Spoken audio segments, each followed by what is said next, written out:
Good afternoon. Here comes the judge. Back to order. We do have a quorum, but we do not have the sponsor of our time certain for DI. Yes, we do. So we have a time certain for DI4, if that's the item I recall. Commissioner Carollo, you have the floor. Thank you, Mr. Chairman. Mr. Chairman, this is an item that if there's ever been an item that this commission could take a stand in protecting a neighborhood is this one. We all know the area of the roads. This particular area of the roads is by the Vizcaya station. A beautiful area of mainly residential homes and a few duplexes in the area. The county is planning on destroying that neighborhood for the sole purpose of profit. We have very limited information so far, but the proposals that they have asked for and received are proposals for hundreds of apartment units, along with an unknown amount of commercial square footage. This area, unlike other areas along the Metro Rail, where the county has proposed projects such as this, has one major difference. First and foremost, it's inside a residential neighborhood. Secondly, you can't enter it from US 1. There's only one way to come in and to come out, and that's Cora Way, turning right into the roads and going straight up. It's been tough enough, I think, for some of these residents on the amount of bus traffic that they get already and additional vehicular traffic that takes the Metro Rail and parks their cars there.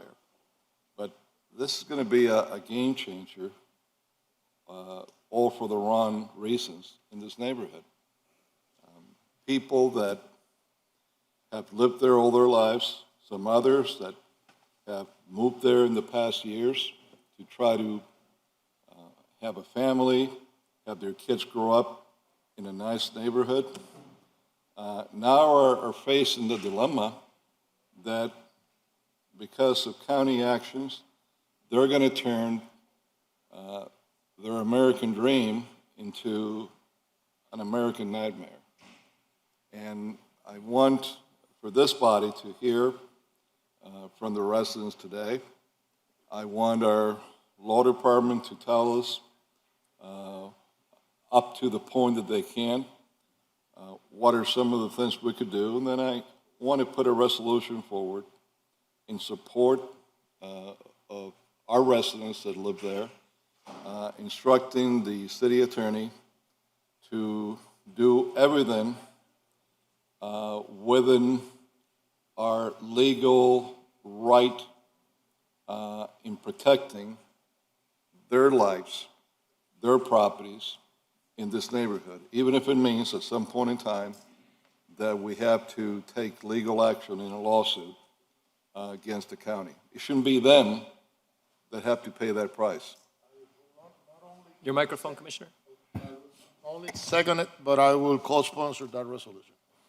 Thank you, Commissioner. Commissioner, are we speaking about rapid transit zoning and the county's Yes. Well, that use is, of RTZ to preempt our zoning code? yeah, that is exactly what I'm very glad to have this are discussion. speaking about. And look, I understand at 27th Avenue, we have a major project.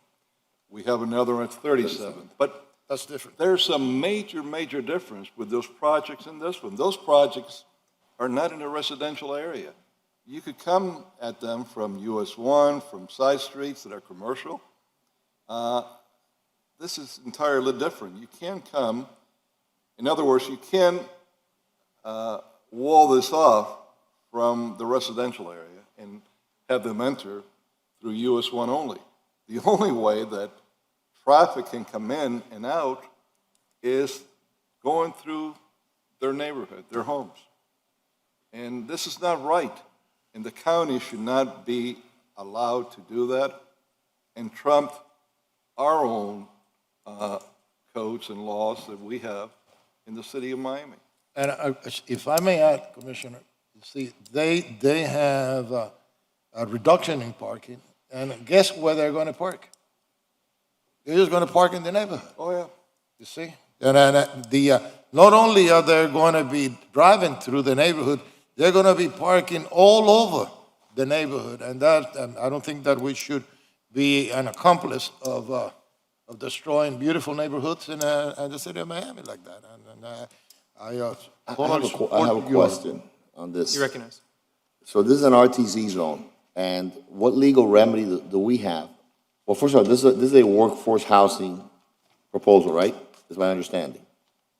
I think the winner, I think there were 4 bidders that were involved in this, and I think, was somebody granted that already? Or the Terra Group, I think? I don't think it's been granted. I don't know if there were 4 or more, but they It's been decided. cut it down to lesser. I don't know if it's 2 that it's down to. I think it's been decided but to Terra Group. And I don't believe so, but well, and I think it's what, I read an article on it this morning, and I think it's 347 workforce housing units. Now, I grew up about 5 blocks, as you know, Commissioner Carollo, from that area. There is no entrance from US 1? Is it only on, like, 3rd Avenue? that's That- correct. that- That's correct.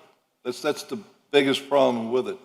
And to make even matters worse, you all remember the county's position when we closed a few streets right next door to it in the Silver Bluff area, because again, because of the counties and states' creation of a problem, we had the only small neighborhood that had a light where people could go out and in right through a residential area.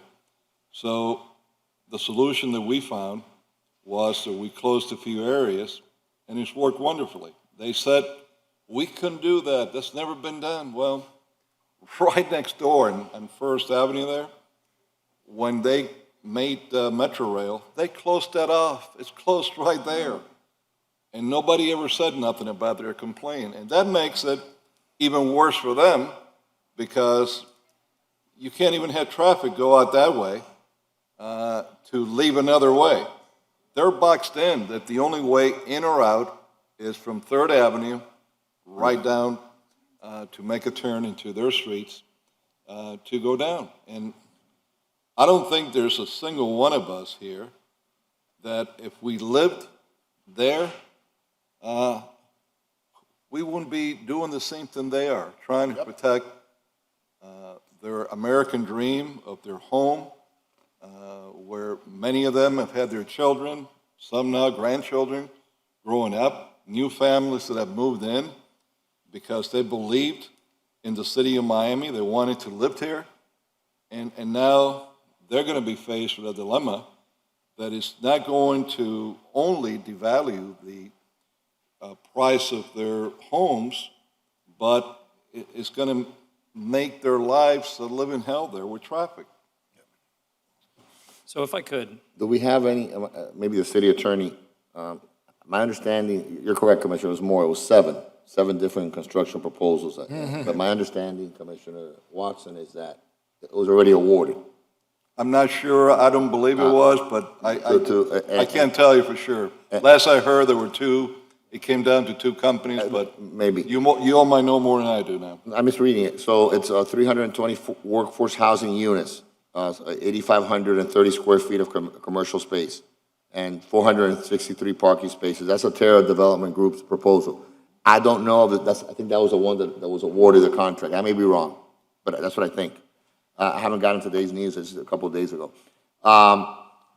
It's an RTZ zone. My question to the city attorney would be, what legal rights do we have as a city commission other than, doing a resolution saying don't do it.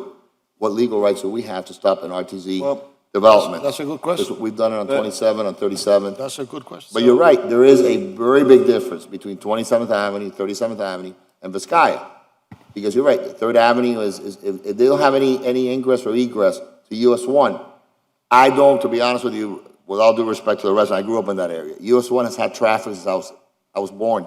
My parents bought the house in that area because I was on the way, 56 years ago. US 1 has had traffic since I can remember. So I don't think it's a traffic issue as much as an egress-ingress. And the number of units that they're trying to build in an area doesn't have a different number of, entries and exits, right? Like you have on 27th Avenue, 37th Avenue. So I'm sympathetic to what you're thinking. I'm just wondering and to what your concerns are. Very sympathetic. I know the area very well. The issue is whether we have, what legal remedies are available to us and what maybe our city attorney. Before we get into the legal remedy. remedies, though, I'd like to really set the stage for the problems that we have here. So if you could just hold for a second on that. Rapid transit zoning is preemption of our zoning code. And everyone hates preemption when it's someone above you. But when you want to step on someone below you, everyone forgets about their hatred of preemption. We have a zoning code that has protections in it for neighborhoods. As imperfect as Miami 21 is, it has procedures for changing the zoning of your surrounding neighborhood. Now, this area is T30 and T4R. Right. What's being proposed there is jumps beyond that. We wouldn't allow that in our code because you can only jump one transect at a time, go from single family to duplex, from duplex to four-story, for example. What they do through this preemption is erase our entire ability to give you a voice of appealing the decision. All of the tree protections are removed. All of the funds that would go into our tree trust fund are removed. It just eliminates our code whatsoever. The idea of transitional zoning, that you go from small up to big, is erased, so you could have a 30-story tower right next to a single-family home under rapid transit zoning. Other places this has happened. It has caused problems because even though the project is of sincere intention, they want to put density where they have public transit because it creates organic affordability for people who won't need their cars. But if they're not taking into account the impact on the surrounding neighborhood, they're missing the most important part, right? The existing residents who live there now. But it doesn't. And this is a worthy fight for us to have. If not to try to kill all their projects, simply to make sure we remain at the table. For example, they've declared the Genting site a rapid transit zone, which can preempt our code and our charter, which requires the Baywalk. They can now develop that property without a Baywalk, and it will be the only missing piece in an entire 5-mile linear park on the water. This shouldn't be allowed to happen. Our tree trust fund shouldn't be starved. Our residents shouldn't lose their ability to appeal or their voice in a zoning decision. Now, I will hand it over to the remedy side of things. My Of course, understanding, because look, with all due respect, that's all beautiful, and I agree with you. But I'm talking about the legal remedy. that's where That's what I want to hear. I mean, what's the solution? I agree with you. That's, Now, my understanding of the solution is that Size of the they can preempt us on code, but they cannot preempt us on the flume, the future land use map. Right. We may have teeth and grounds whether or not they've awarded it. If they are in violation of our future land use map, we may have standing grounds, whatever. But I'd love to hear from our legal department. and that's Hear from- exactly what I wanted our legal department to give us. We have some areas there that they're looking into now that I have spoken to our city attorney to look at, that we hopefully will find some teeth to bite into. And I believe that they can't go that far on just wiping us out completely. So and let me say this, that I think you're going to find that our city attorney is going to be cautious in what she says now, because we are going to be very serious at looking at every possible legal angle at going at this, including having to get into a out-down fight with the county and suing them. But, we won the last round that they sued us. Yeah. So, it's... I have no problem fighting with the county. Yeah, they're not the... I like a good fight. They're not the 800-pound gorilla that they think they are. But I believe that we have to find every possible legal solution, and we have to protect our residents, because today's here, then what tomorrow? I mean, are we going to end up that you have this monster called Miami-Dade County that's out of control, that they could do what they want, and the residents have no rights anymore? I don't think so. Because if that's the case, then I think we need to restructure our county government. For instance, why do we need commissioners that are going to be going against the will of the residents from the county when they don't have any unincorporated areas within their district? But they want to meddle in the lives of the residents of the cities that they have a district under. Anyone in particular you're thinking of, Commissioner? Well, or- look, I'm not here to get into names or personalities, but this is a fact. But, you know, that's for another time to go into that issue. Madam City Attorney, I'm sorry that you're not here with us today. I hope we didn't lose you in Zoom now. There we go. No, I'm here. I'm here. Commissioner, we are looking at several avenues which we can potentially, I would like to first reach out to the county and try to use all of your efforts to try and work with them on this issue. But if not, I think we do have meritorious claims for a lawsuit if that is the will of the commission. It is. Well, it is, and that's why before this item is over, there's going to be a resolution that's going to be voted upon to give you ample room to give them the carrot, but to also use the big stick if you have to.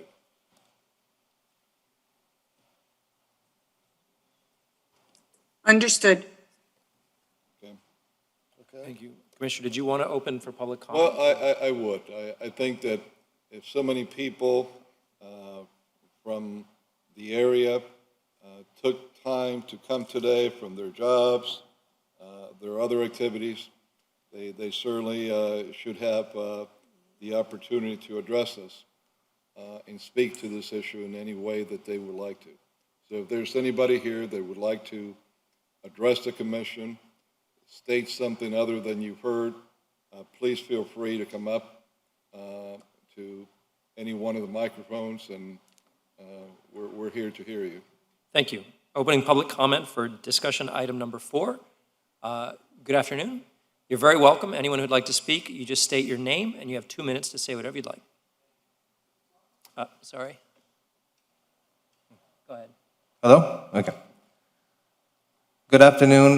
My name is Juan Wolf. I'm a resident of the Rhodes neighborhood. I'm directly impacted by this proposed project. And first of all, let me say thank you to all of you for taking up this cause and for the very positive words that we're hearing today.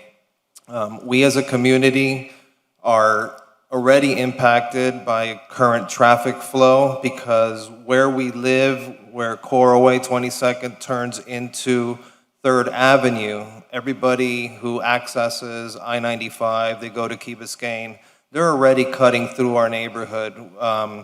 So we have an issue with that alone. There's no speed bumps, there are traffic circles, but the people just fly through it, and this would be an additional impact on it.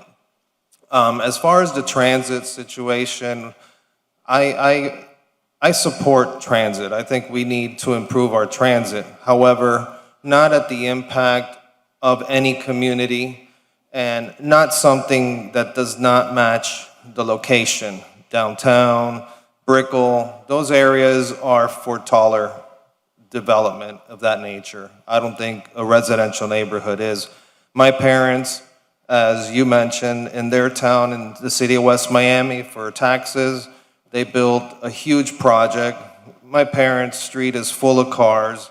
It's just the quality of living it impacts your quality of living. And I think that this project will definitely affect our quality of life as being a residential neighborhood. I think that this project does not fit that bill. We're not opposed to a development, but it must meet the size and scope of the community that it represents.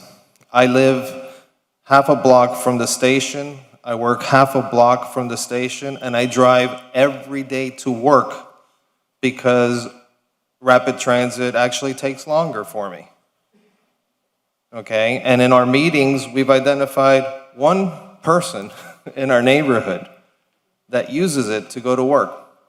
So it doesn't fit that bill. The distance does not support the intention. And I think those are all factors that were not considered. Nobody's talked to us, nobody's asked questions, and we can answer a lot of those questions, and it's not gonna support the intent, and it's gonna affect our neighborhood and ruin it. And I thank you again, and we are here to support you, and we appreciate you supporting us. Thank you for your comments. Is there anyone else here who'd like to speak about the issue? Good afternoon, distinguished commissioners, honorable chairman. Thank you for your time, and we really appreciate, as the gentleman just mentioned, we're very concerned with what's going on, obviously, with this particular project. I've never been opposed to development. I've always been for development and growth, but I'm totally against disorganized growth. And this is why we have codes, and this is why we have zoning, and we have rules and policies and regulations that we have to live by. We're trying to plug in a project that doesn't fit the profile of a residential community. And obviously, if we allow this to happen, as Commissioner Carollo was just mentioning right now, what will be next? It could be your neighborhood, and I don't think that that's something that we could support and allow this, romping into communities without even consulting or following rules, policies, and procedures. So with that said, obviously we have some serious issues of traffic as it is. Obviously, they're trying to build retail and commercial space, which it absolutely makes no sense in a community. And again, I'd just like you to please picture yourselves in your community having a project like this, which is going to have a retail and commercial space. It just doesn't work, or it's not designed for that particular purpose. Not to mention crime, the safety and security of your communities. And so it's not the project, and I understand that we don't want them to completely cut out any other future projects they have. But we have to take in consideration that, as we just mentioned, it has to meet the profile and the requirements for a residential community. Thank you. Thank you.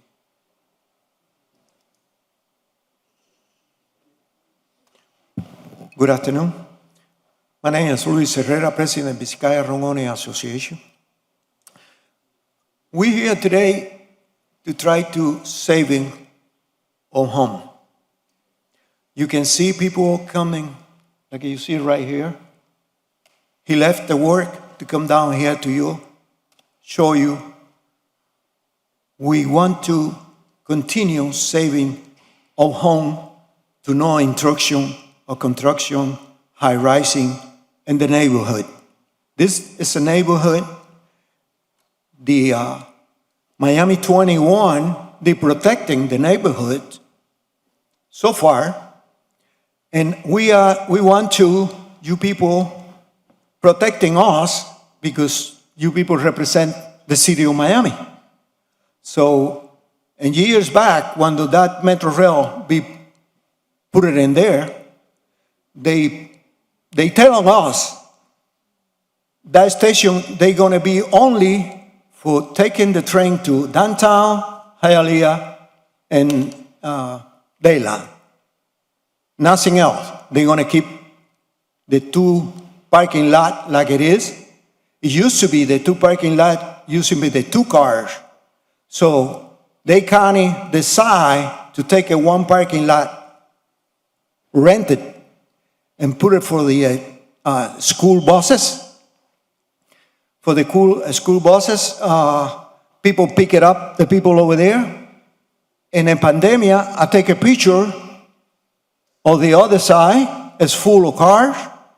So And we live it over there like me. I lived 60 years in that particular place, in the road. And I collecting signatures, sending to the Dade County, complaint letters that I had over here. Signature for everybody. Signature for the Dade County commissioners. I never have a response for them. So please, we need your help. We need to keep it and protect the neighborhood like it is. We know against making construction, and that particular place over there is residential. Now down south is commercial. They can put it over there. They're not gonna be losing millions of dollars if you put it in another place. This building, they're not gonna be buying rug for one building. They can do it someplace else. They need it down there in south. So please, help us to maintain residential area. Thank you. Is there anyone else who'd like to speak on this item? Anyone? All right, we'll close public comment. Thank you very much for coming. If you're here on this item, For the record, you're on yes. this item, just to see who is here on this. Thank you very much. Thanks for coming, and thank you for your advocacy. Chair, Yes, Commissioner. just to put in the record the impact that this will have, these amount of units will be the equivalent of having another 6.5 to 7 additional streets put in there on both sides. It's a huge amount of additional units that will have people coming through there, service trucks going through there, delivery trucks going through there. So, you know, you could see why these residents feel the way they do. This is a real life-changing proposal that's being thrown at them. So unless there's anything further that any of you would like to state or discuss, if we could call the question, and the resolution, to be specific, is we're instructing the city attorney to do everything within our reach to protect our residents from this unfair and unwanted intrusion into a residential neighborhood. Thank you. There's been a motion, there's been a second. Can I, Yes, it was. Mr. Chair, Commissioner Watson, you recognize. because I didn't know it was directed to city attorney. She's always in our face with this. This takes it to a whole new level of being in our face. Let me ask you a question, because I don't have a problem with going with the county. But I think what happens is that clearly they have properties in our district, as well as the school board. Do we have any sort of vehicle that allows you guys to be at the table when this stuff is going on? I mean, there's a uniqueness in the project we're talking about today. Everybody knows that, right?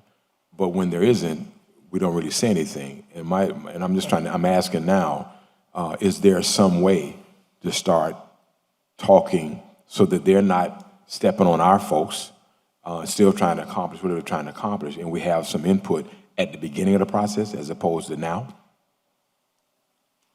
So Cesar Garcia Pons can also chime in on this. We are supposed to be, the planning director is supposed to have a seat in the council, the lower council meetings, when it comes to RTZ projects. I don't know if Cesar has been able to attend these type of meetings. I believe that they were when Francisco Garcia, the former planning director, was here. But he can maybe shed a little more light on this issue. So do we know if anybody was at the table when they was planning this? Because I know what you told me when I asked you a question about mine. You said planning doesn't really care, so I'm just trying to figure out. Cesar Garcia Pons, Planning Director. So the RTZ has a couple of different councils under which they review projects. They have an upper council and a lower council. We have 2 seats at the lower council, and we have 1 seat at the upper council, depending on the district that we're in. The downtown has 3 seats, actually, in the downtown and the Brickell area. In Vizcaya, this particular project hasn't made it to a project level yet. So they haven't had a meeting of the council. They are reviewing applications for a potential development. Once this becomes an actual project, it goes before the RTDIC, and that is when we participate in those meetings once a project is proffered. Mr. Chair? Mr. Chair? Yes. Correct me if I'm wrong. There are 2 councils, right? Yes, sir. One is the upper council, where we have voice and vote. We have a voice and vote in both councils, In the lower council also? yes. And How many people we have in the lower council? So it depends on the district. It's actually fairly complex per different Could- RTZ area. In this one, it's the regular City of Miami process. We have 2 seats in the lower council to provide comments. To provide comments, but do we have any,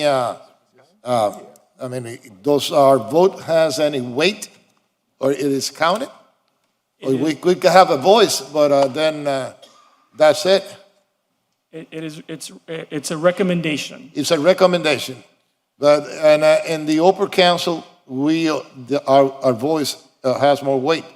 So it depends again on the district. I'll have to take a look at the specific one, but each Okay. of them have slightly different. There is a vote, but it's still Okay. a vote of many people. How do one of these projects get in the upper council and the lower council?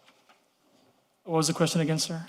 How any of these projects wind up in the upper or the lower? How do you decide who's on the upper and who's on the It second? goes through both. It goes goes to the through lower both. council first, which is usually staff, Okay? and then it's elevated to the upper council, which are other voting members. It's that county commissioners or what? I'll have to check the makeup of it. I know that as staff, we sit on the lower council for recommendation, and in certain RTZ zones, the city sits in the upper council. Had this project gone through any of the councils? That's what I'm trying. This project, no, it's not technically a project yet, so it hasn't gone through that process. Okay, so we're on time, that we can influence, that maybe we can change the mind, or the council. So, again, we are on the council. I think there's 2 things. The current location is in the procurement of a project, which means we haven't gone to RTDIC yet. Okay. We have an opportunity to review a project once it gets there for recommendations. I think one of the commissioner's questions was, can we start commenting sooner? Yes, And that is not part of the legislation. Now, the county had a selection committee to select these groups, and we were not on that selection committee. okay. Well, Madam City Attorney, you have your marching orders. Well, we haven't voted yet. Yeah, we still. Well, talking. you will have. I'm just trying to make sure that commissioners, some more teeth in what we're doing. Yeah. So you're saying until it's awarded, then we have no say-so based on this process? Until it's a project that's being reviewed by the RTDIC lower council, they don't have to inform us. But that means once it's awarded. Yes, sir, it has to be a But project. that's kind of a silly process. Once it's awarded, if we reject it, or your recommendations are rejected, then they can sue. So why would they now wait for that? And again, I can't speak for what the county has done or has not done. It's the award project, my understanding is not an actual project yet. It's an idea for a project. Once they flesh it out, it becomes a project that was reviewed by staff members. Right now, they selected a team based on, By county staff members, excuse me? by county staff members. No, the lower DIC, the lower council. They have their own staff. Is made up of, How many members? it depends, but the city has 2 members on the How lower many council. total members? I'm going to say 7, but I need to look it up. Okay, and the upper council, how many total members and how many Again, citizens? I'll have to check. I think it's 5. And the city, 5 total, I'm actually going to Well, stop. that's important, because, you know, we want to know we can get a majority. I'm going to feel better when I look it up. Let me look Okay, it up. well, and I read thought it. you would know that. So you haven't seen this project at all? No, sir, this has not been through the DIC process yet. Okay, so then, all right, okay, thank you. So that's an, if I may, Mr. Chair, through you, so that's an additional remedy we have available, so there could be a debate at that level, correct? Yes, sir, the project will be reviewed by the lower and upper councils at a future time. And who represents the city in that lower council? First goes to the, We have two no, positions. not two, who? Well, You, We have two positions. It's currently the planning and zoning directors. that's you. Yeah. And the other one? The zoning The director. zoning director, okay. Mr. Chair? So you know what this commission, we're gonna vote, obviously. Yep. But you know what this commission's thinking, right? Of course. So you already know what you need to do when you get there, right? We always do. Okay, good. Well, not always, but today will be clear. Yes, sir. Okay. Mr. Chair, the question, are those meetings public, open to the public? They are. So the residents could come and object to express their opinion, and that they are going to be, they could be heard? It's a public meeting noticed, and it's held at the Stephen P. Clark Center. But there is also plenty of information that they know when those meetings are taking place and where. I can't speak for the county, sir, but I'll check. and- Could you please make sure that if this is going to be taken by either one of the councils, since it's a public meeting, that the residents are informed so they can participate, since their lives are going to be affected, they can participate in the discussion.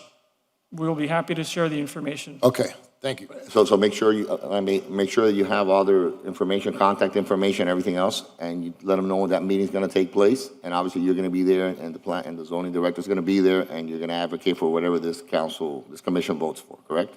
Yes, sir? Thank you. So the discussion item is over. We have a resolution on the floor. Is anyone from the public who'd like to speak on the resolution? Seeing none, I'll close public comment. Any further comments from the dais? All in favor say aye. Aye. Any opposed? Motion passes. Thank you very much. Thanks for coming. Are we ready to?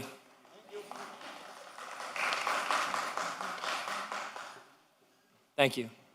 I'd like to take up the CA and the PH agenda, please. Is there a motion? CA and PH. Yes, CA 1 through 5 and PH 1 and 2. Is there a motion?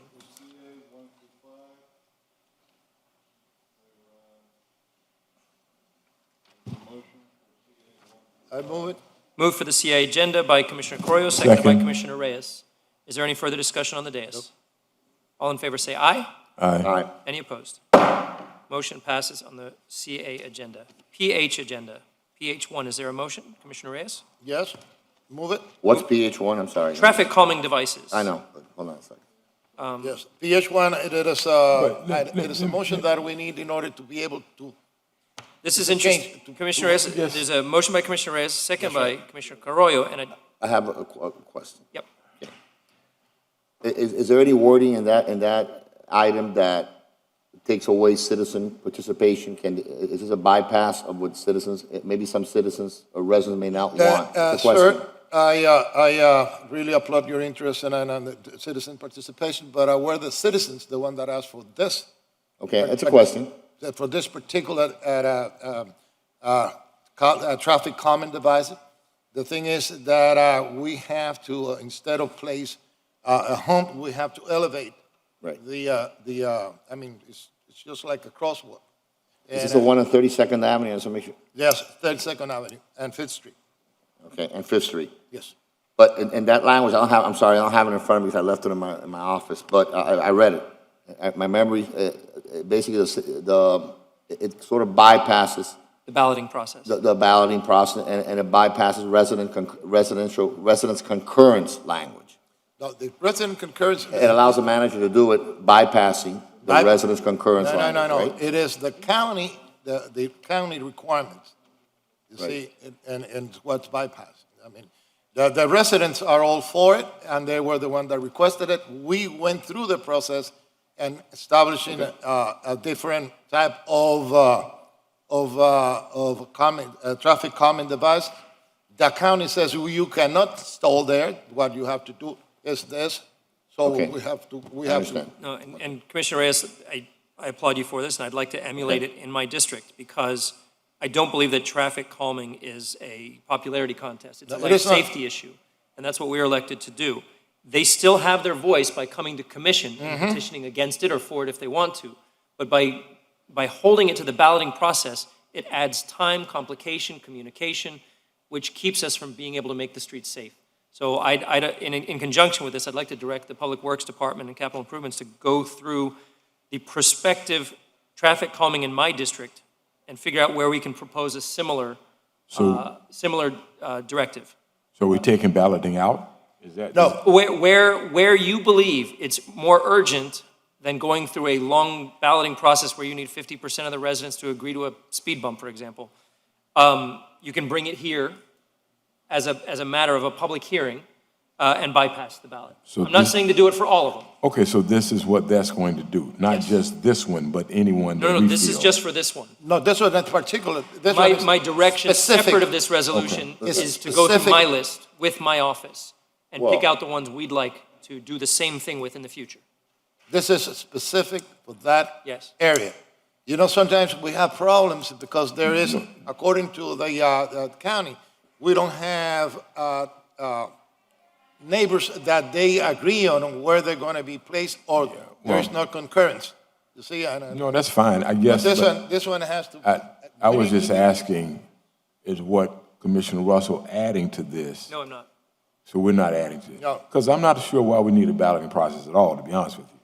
I mean, it's our streets, right? It's our sidewalks.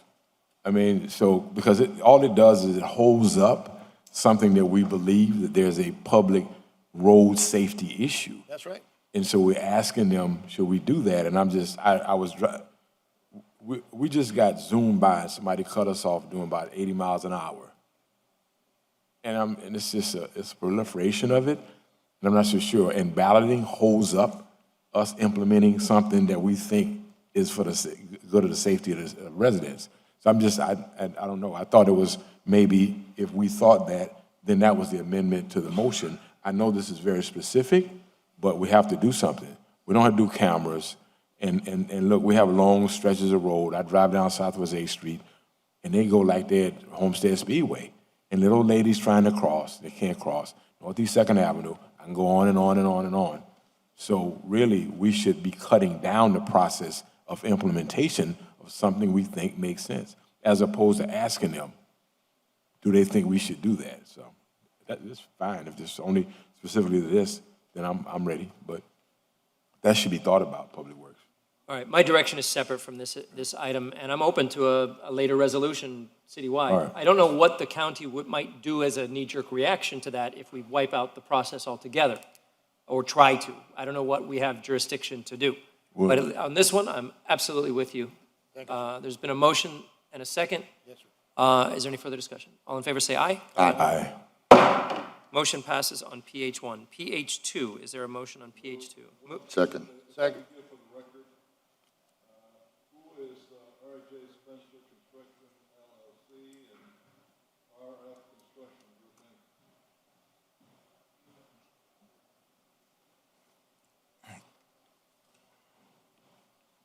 I know one of them. What was the first name? Spencer? RJ Spencer Construction Yeah. LLC and RF Construction Group Inc. I don't know the second one. The first one is a small contracting operation in my district, Okay, based out of my district. all right. Just wanted to get in the record who they were. I believe it was moved by Commissioner Corrillo, seconded by Commissioner Diaz-La Portilla. Any further discussion on PH2? All in favor, say aye. Aye. Aye. Motion passes.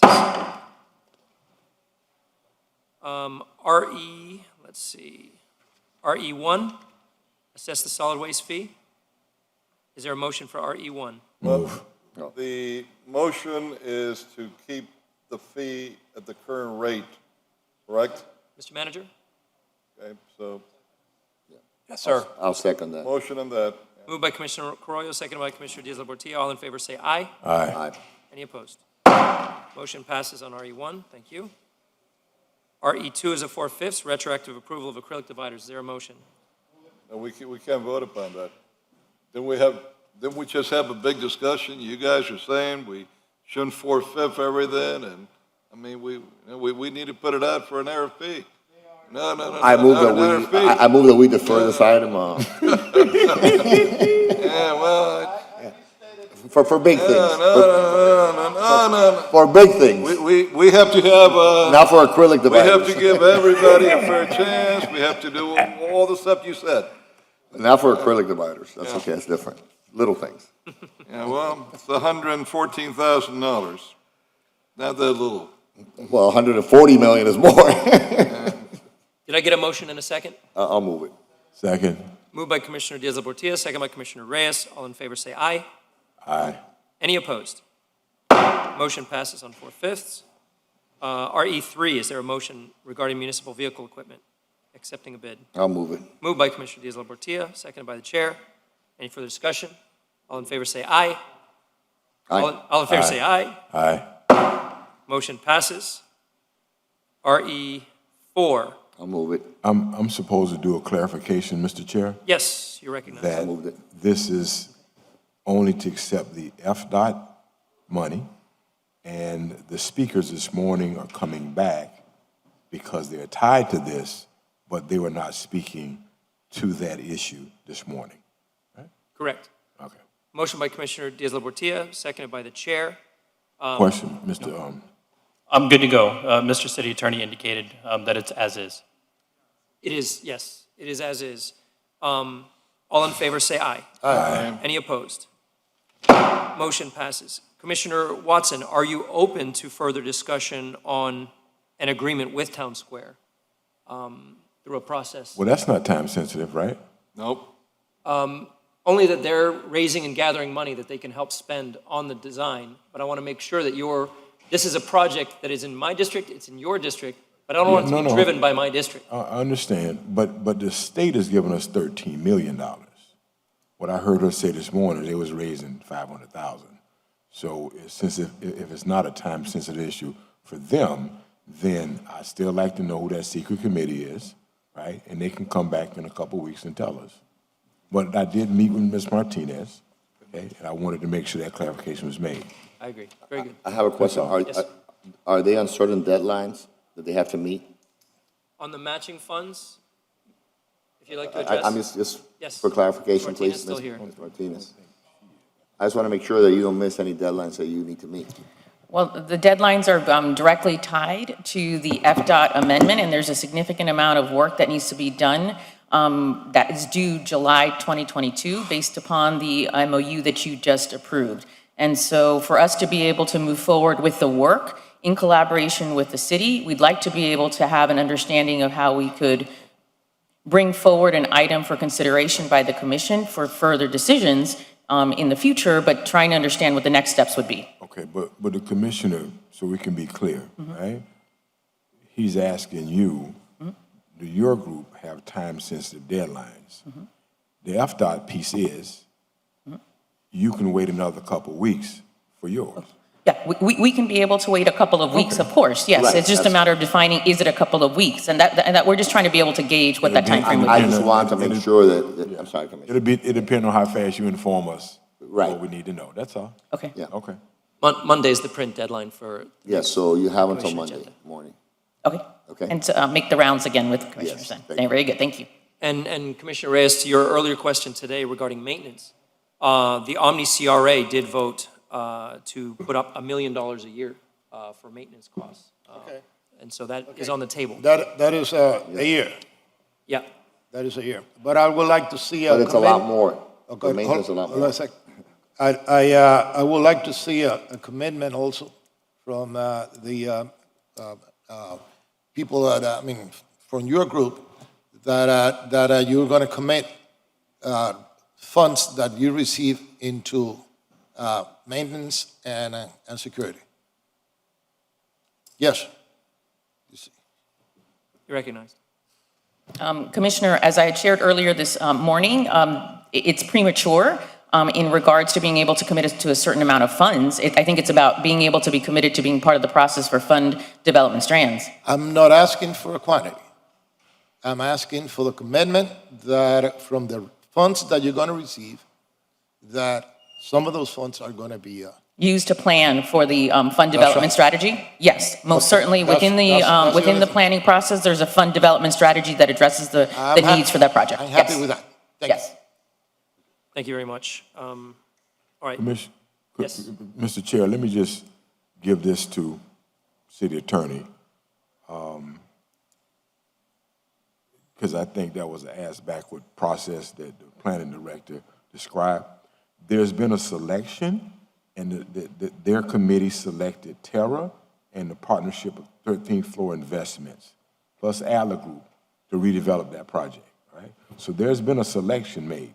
I don't know when it becomes a project, but there's been a selection made. I just want to let them know that, so that, Mr. Menz, here you go. You can hold that as the city attorney. Commissioner, I'm not sure if it's a proper selection and award. I think they're negotiating with both of those to see if there's a synergy, but it has not been assigned to the two groups.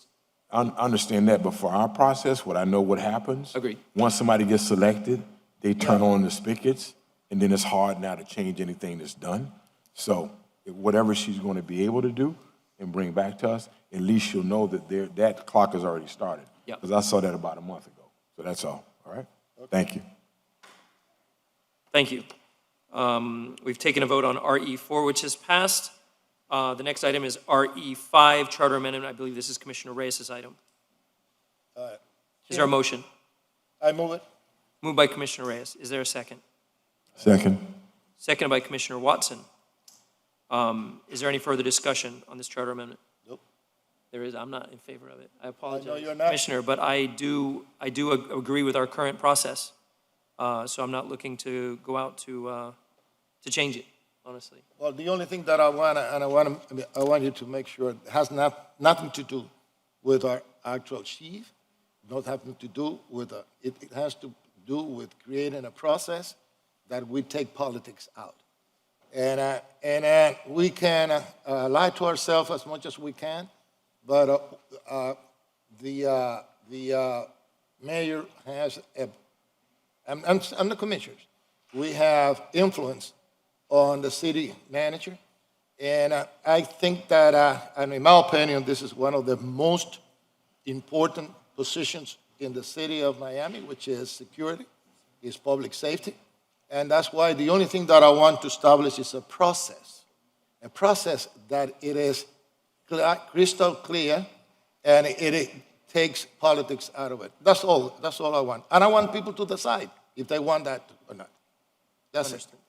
That's the only thing. Any further discussion? Look, You recognize? Go ahead, sir, go ahead. no, I think that, look, we're all in, at least at a minimum, entitled to banning our ideas and perceptions about what happened all the time. We've not had, and we do not have, imperfect processes. And so I also wanted to make sure my colleague had a chance to at least have the dialogue on his idea. I'm not so sure that I think the process, anything's wrong with the process. I think anytime you can get someone in any of our positions of a quality nature and not take away the manager's ability of influencing the process is a good thing. And so I at least want to put that on the record, that I thought it was necessary for the dialogue to be had. Whether or not we vote for it, in favor of it in total, or it's taken to the voters, or whatever the case may be, it really is important to know that all of these processes are going to be fluid and be influenced in some kind of way. So. Okay. So, and just the last comment, I mean, headhunting is an Well, art. not a last comment. I'm sorry, you. No, go ahead if you want. So headhunting's an art, and it's not always the most public process that yields the best candidate.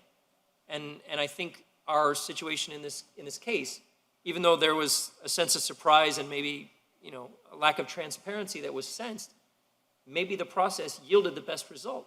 That the candidate who maybe works for another job right now would not be able to throw their hat in the ring if they were under the scrutiny of the total process. May I answer that? May I answer that? Well, You see, and I may be wrong, No, maybe no, right. no, I Maybe mean, we got it I right mean, this you're time, but addressing- it wouldn't yield the best You're process all the addressing- time. You're addressing this, but but as- I want everybody to understand that this is a very clear, transparent process that I'm trying to establish. It doesn't take any power away from the city manager. You see, we have a selection committee that is going to be appointed by us. And that selection committee is going to submit 3 names. And those 3 names, they're going to select the most qualified people. If the city manager does not agree with that, we start the process again until we find the right person. But what I want is that if we are going to have a selection committee, you see, we have to really respect the time that those people are placing there. Yeah. And it is a process which does not exist now. That's the only thing that I'm saying. And what I wanted to do is to ask the people, they vote, this is a process that we want to establish. Do you agree with them, with the process or not? And this is the best way, in my opinion, I might be wrong, to keep politics out of it, personal preferences out of it, and undue interference out of it. You see, it is a process that does not exist. And I'm just proposing something that the people should decide. That's it. Commissioner Diaz-Liberty. I am torn. I share your frustration with the process that we underwent. We spent 6 months, almost 6 months. We had 30-something candidates. It was whittled down to, I think, to 12, and then 3, and it went month after month, and it dragged on. And then people came down, they took time off, they went through an interview process. People, got their hopes up, their hopes down. They went through a roller coaster. We were watching it from afar because the city manager, the one that makes this selection, but it was the city manager who created that process, that long. It was the city manager that created the process of 30-something candidates and 5 months, and he dragged it out for a period of time because it's the city manager who decides who the police chief is at the end of the day. That's a city charter. I think it was dragged out too much. I get that frustration. I don't think this, on the other hand, I don't think this takes the politics out of it. I think it actually puts more politicians into it. And it politicizes even more. How's that? Explain. Well, because you now have 5 people that are doing a selection committee. So now everybody there's like 6 cooks in the kitchen instead of 1. Now, whether... Point on Let me finish. I know, I understand. Let me give you my point of view. I'm going to give you my point of view. I know you know yours. Let me give you mine. I said I was torn for that reason. I share your frustration that after we go through the entire process and we have someone who was already was informed that he will no longer be, or told us he will no longer be police chief, was still there for almost 6 months. And I'm sure that he had some role in that process of who goes, who doesn't go. A lot of backroom chatter, a lot of gossiping, because people are trying to leverage and position themselves to get to that level. And then after all that process that we thought that we were kind of watching from afar, but we were hearing what was going on, all that was pulled out from under us. And I get a call that someone tells me, I think we got LeBron James, or was it Michael Jordan or something like that? I forgot what he told me, manager, one of those 2. We got the superstar. And maybe we did. That does not mean that maybe we didn't. That does not mean that there wasn't a process that was respected. And I think that's a frustration. I do believe, and I agree with Commissioner Russell, that by having the commission do a selection committee and also the ability to suspend politicizes the process even more. I believe that we're injecting, all of a sudden, all of us jump into this and say, hey, now we have our opinion on this. I'm not equipped to name a police chief. I don't know enough about policing. Maybe our city manager isn't either, but that's why you have a process. You have a selection committee, and that's why you have the interviews, and that's why you go through that rigorous process to get there. So I think I'm going to vote against it. I'm pretty sure I'm going to vote against it now. Okay. I'm talking myself in one way or the other because I'm torn. Okay, that's fine with me. I'm doing both sides, right? I'm pulling a Commissioner Russell on you. I'm looking at the pros and the cons. I just want to clarify something because you're going around. I want to make something clear. You see, we had a process. The process was decided by us. And in that process, it wasn't us, the city commissioners, the one that were picking. We had Chief Dixon there. We had Chief Carnes there. We have professionals that they were the ones that were selecting among the candidates. And that's what I want to establish and I want to codify, that we should respect that we should respect if we are, because this is gonna come again.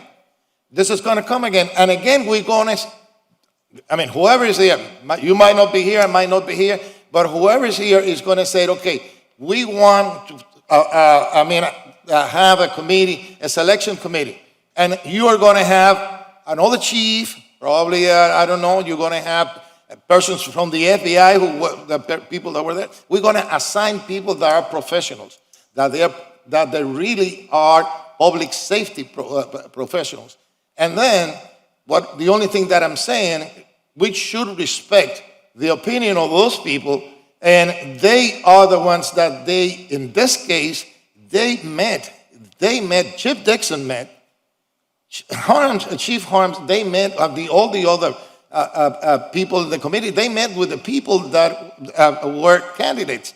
And they pick the 3 best candidates. The last word is on the city manager. Right, I have a question, a couple of questions. We picked the selection committee? We did it. Yeah, I mean, and what you're proposing, we picked? With our proposal, it is, we select we assign people that are experts. We pick the members? We pick of the members.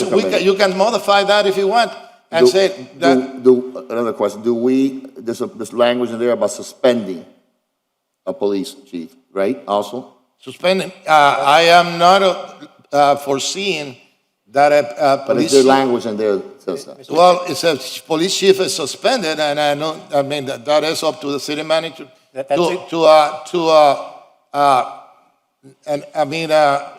get somebody else in a temporary basis, and if we have to go through the process, we go through the process. This is only a process.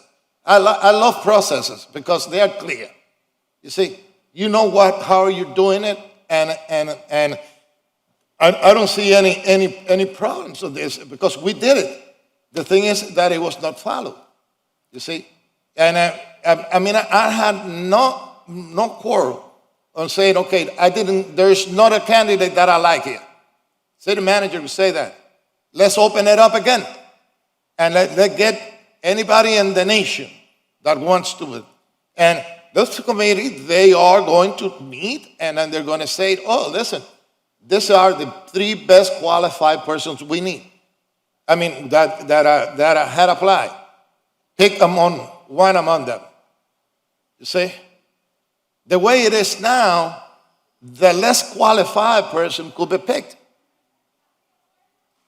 And the same way that now we got, I mean, as you see, we have the Tom Brady of the, That was it. Yeah, I know you were looking for it. LeBron James. That's right. And a grand slam and all of those adjectives that were given to our actor. This has no bearing, nothing to do with our actor police chief. This has to do with the process of selecting, leaving something that in the future, you see, the administration and the commission, they should know how to proceed. That is all. That's the only thing that I want to do. I don't want the people to decide if they want that, or maybe they will say, no, we like the way it is. And that's it. I mean, it's simple. Thank you. And just to clarify, I don't believe Are you your sure it wasn't amendment- Jamarcus Russell? Huh? It wasn't Jamarcus Russell? It was Tom Brady?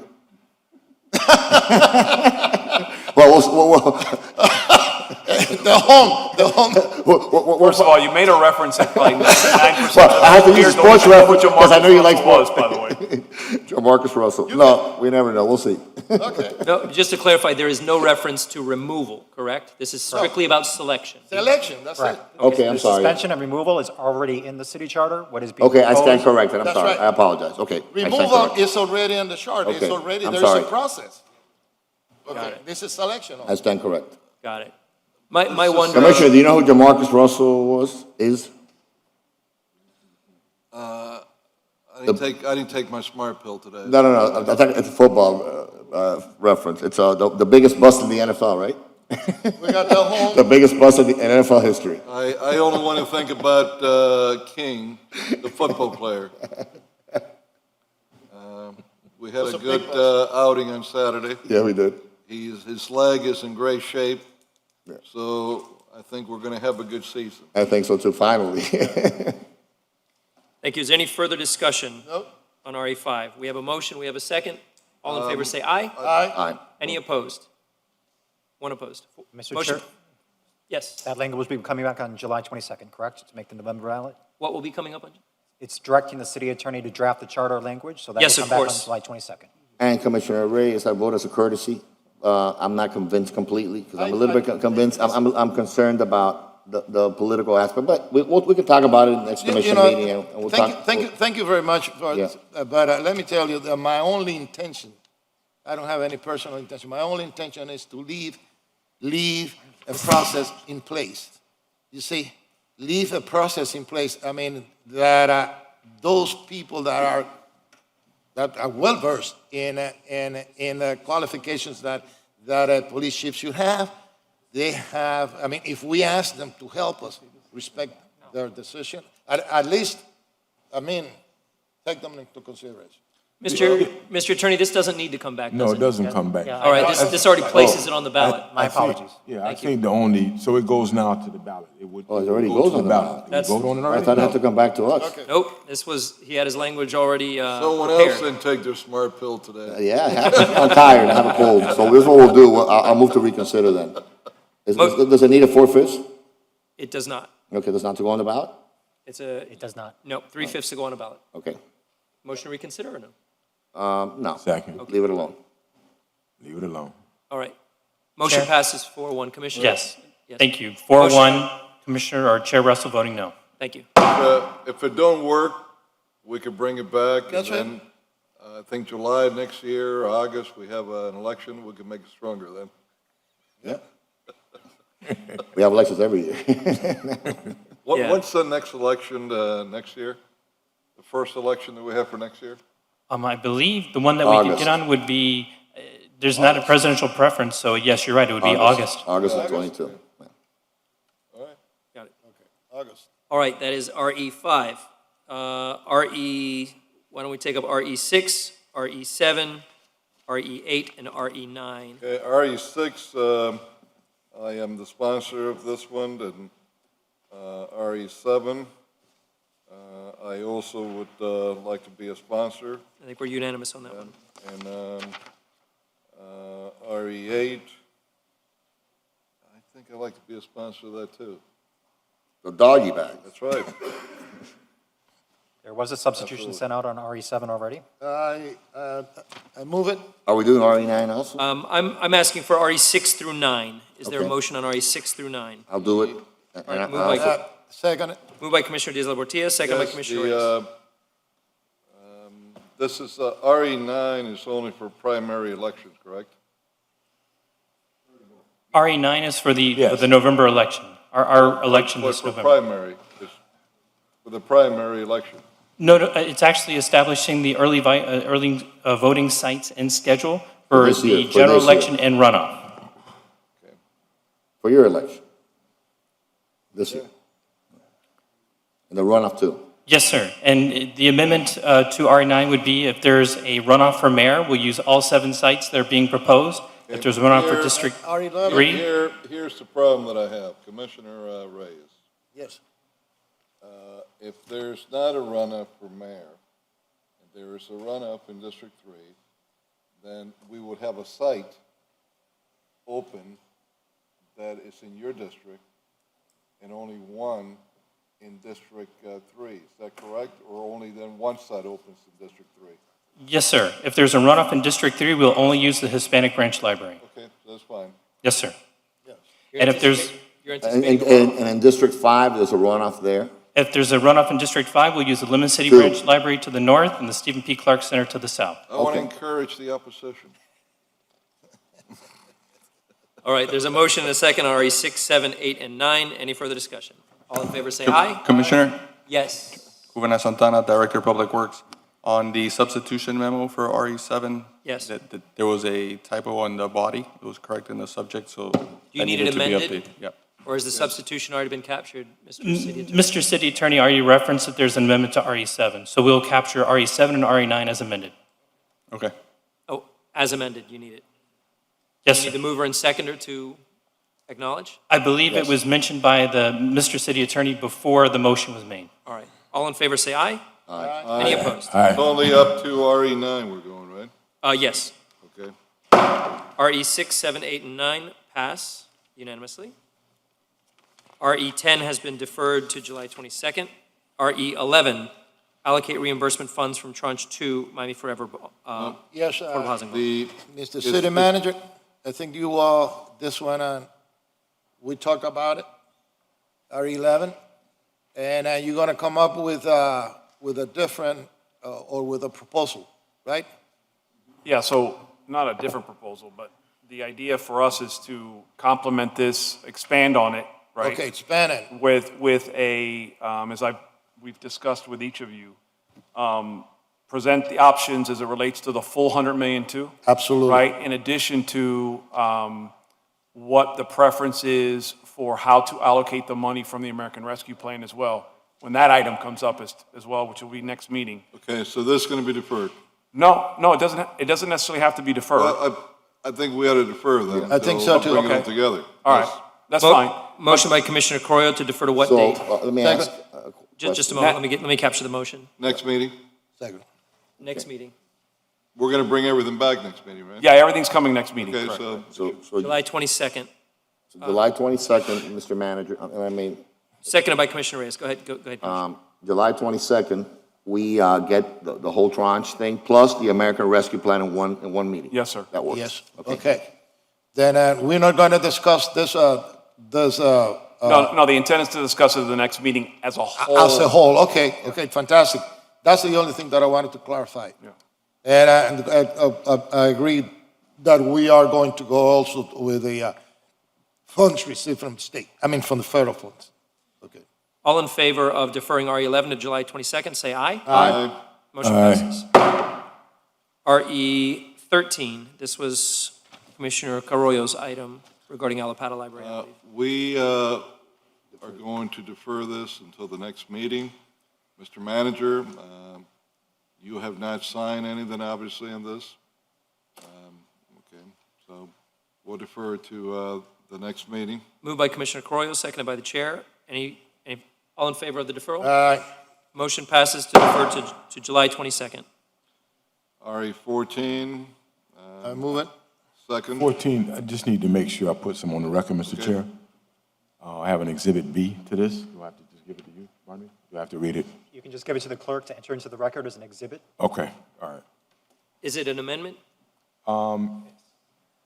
Yes, it Is is. the moved by Commissioner Carollo, seconded by Commissioner Reyes. Does the mover and seconder accept the amendment? Yes. Any further discussion? All in favor say aye. Aye. Motion passes on RE14. 15's been deferred, right? It has, to Okay. July 22nd as well.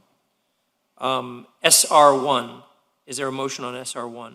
So moved. F or? SR, this is the SR. Overtown Do you want to Advisory take Board. up the others? Just going in order at this point. Okay, SR1 is next. SR1, hold on. Let me go back to that. Okay. You want to move that, Commissioner? Moved by Commissioner Watson, seconded by Second. Commissioner Diaz-Labortia. This is amending the code, Chapter 2 for the Overtown Advisory Board. Okay. Yeah. Is there any further discussion? Nope. All in favor, I'm sorry, please read into the record, Mr. City Attorney. Thank you. It's an ordinance of the Miami City Commission amending Chapter 2, Article 11, Division 7, the Code of the City of Miami, Florida, as amended, titled Administration, Boards, Committees, Commissions, Overtown Advisory Board, Overtown Community Oversight Board, more particularly by amending Section 2-1052 and 2-1053 to revise membership composition and selection procedures, containing a severability clause and providing for an immediate effective date. Thank you. All in favor say aye. Aye. Motion passes on SR1. Thank you. The remaining FR agenda are the dueling motel Dan, legislations. If you allow me, Chairman? Yes. With obviously Commissioner Reyes' acquiescence, that we can defer these two items, so we can have some further conversation and bring them back on July 22nd. You're okay with that, Commissioner? You're talking about my, No, I'm talking about my hourly hope. I'm talking about both, Commissioner. If we can defer both of them. I definitely, I am going to push this ordinance, and I'm going to tell you why. Because it was a lot of time that we spent with the state attorney her office, our Miami Police Department. And this is supported by our police department and is supported by the state attorney, you see. And it's very similar to what you really intend. It has your intent, and I really thank you for bringing it over. And what I would try to do is to, and I know that you agree with it and everybody, that we need a comprehensive approach in order to avoid any criminal activity to take place in any hotel and motel in the city of Miami. So I move. Well, we're in FR2 now, I think, first, which is mine, right? The one that I'm sponsoring. So that's why I'm asking as a courtesy. Who's ever got the fastest trigger? Is there a motion? No, I made the motion FR3. I moved FR2. Well, it doesn't matter. I think, no, before we do You know it, what? it's You just know a what I'm- conversation. Let me tell you I what. didn't mean to do that. You know what I I'm know. concerned about?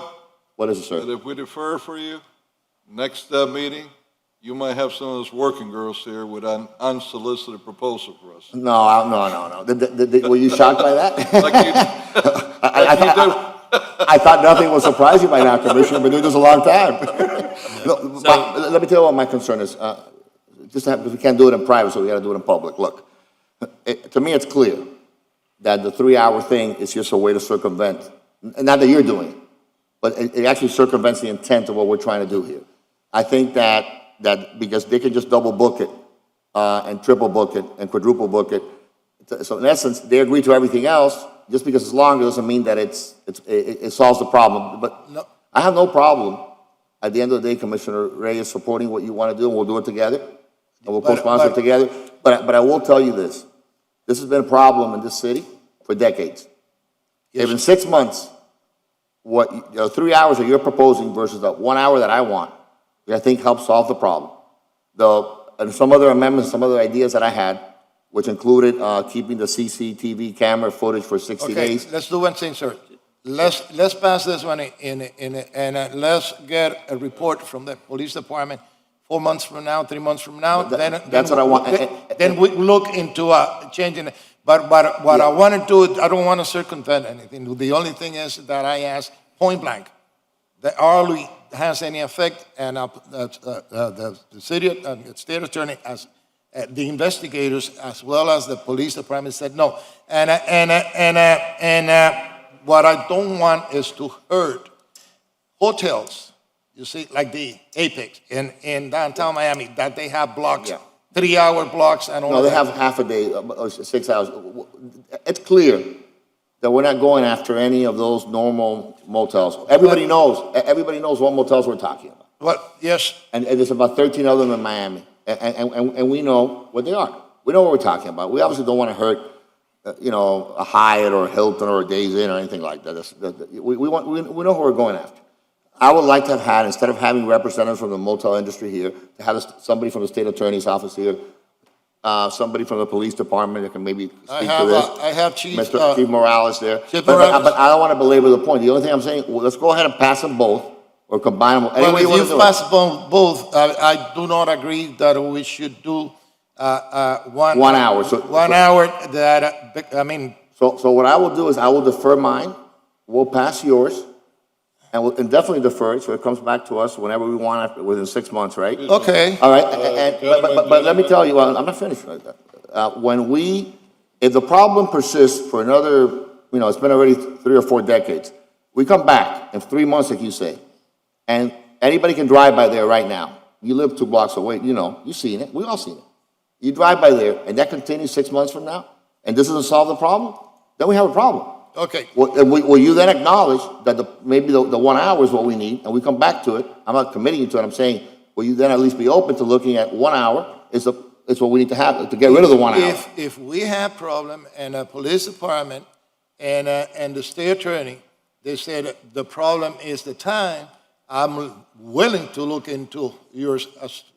It is fine with me. That's fair. Okay? Thank you. There's a motion for FR3. Is there a That's second? right. Excuse me. Can I put my 2 cents in this? Yes. Thank you. I wasn't going to call the question. I was just putting it on the floor. Okay. So we have a motion. I just want to go for a second. I'd like to make an amendment to, Friendly amendment. I'm always friendly, Commissioner.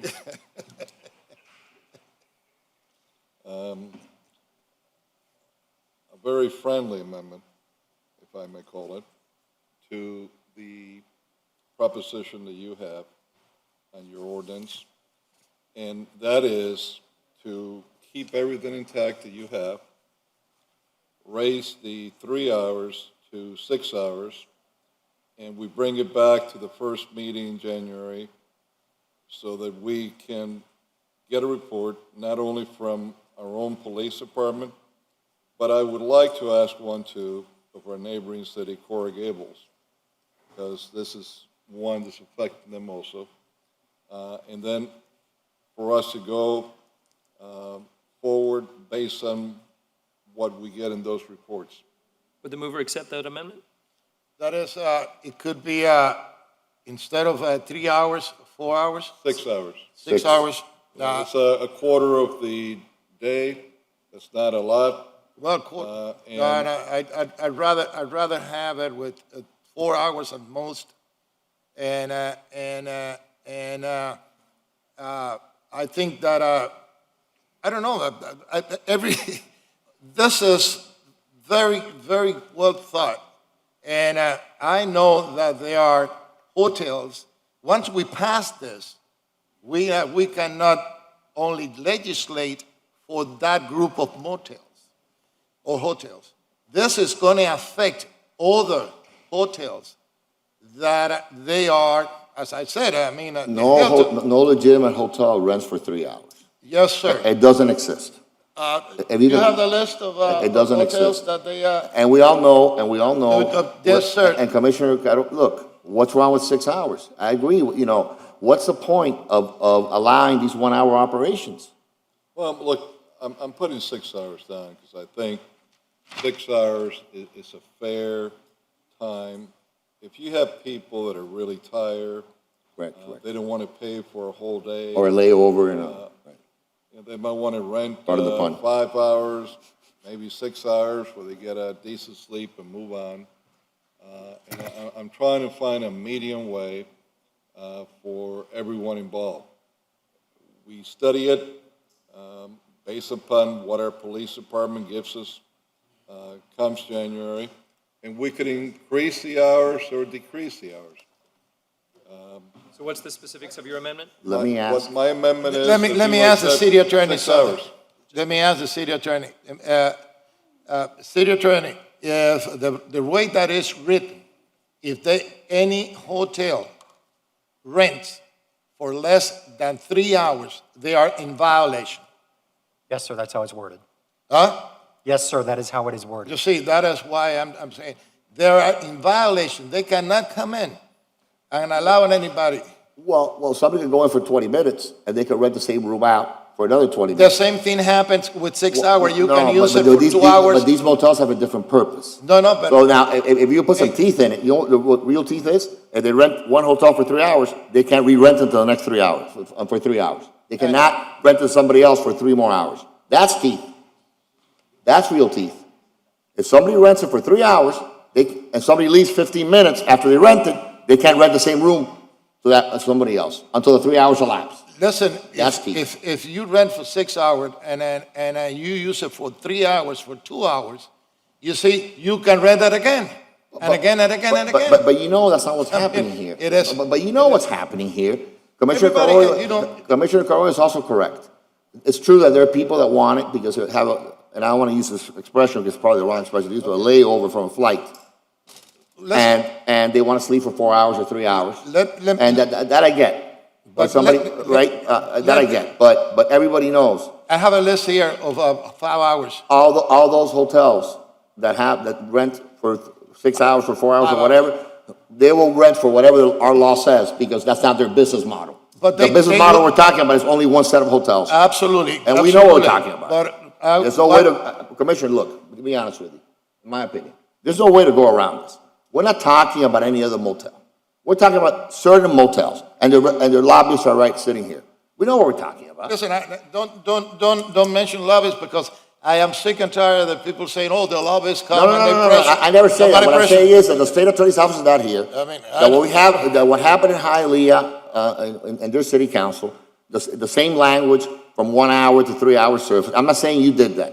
I'm saying you're modeling after, and it's true, because I spoke to our city attorney, and she said that she got, that was recommended by the state attorney, and that's It true. was recommended. That's all true. Okay. But it's just coincidental that the 1 hour over there was the 3 hour thing that they did in Hialeah is a 3 hour thing that we're doing here today.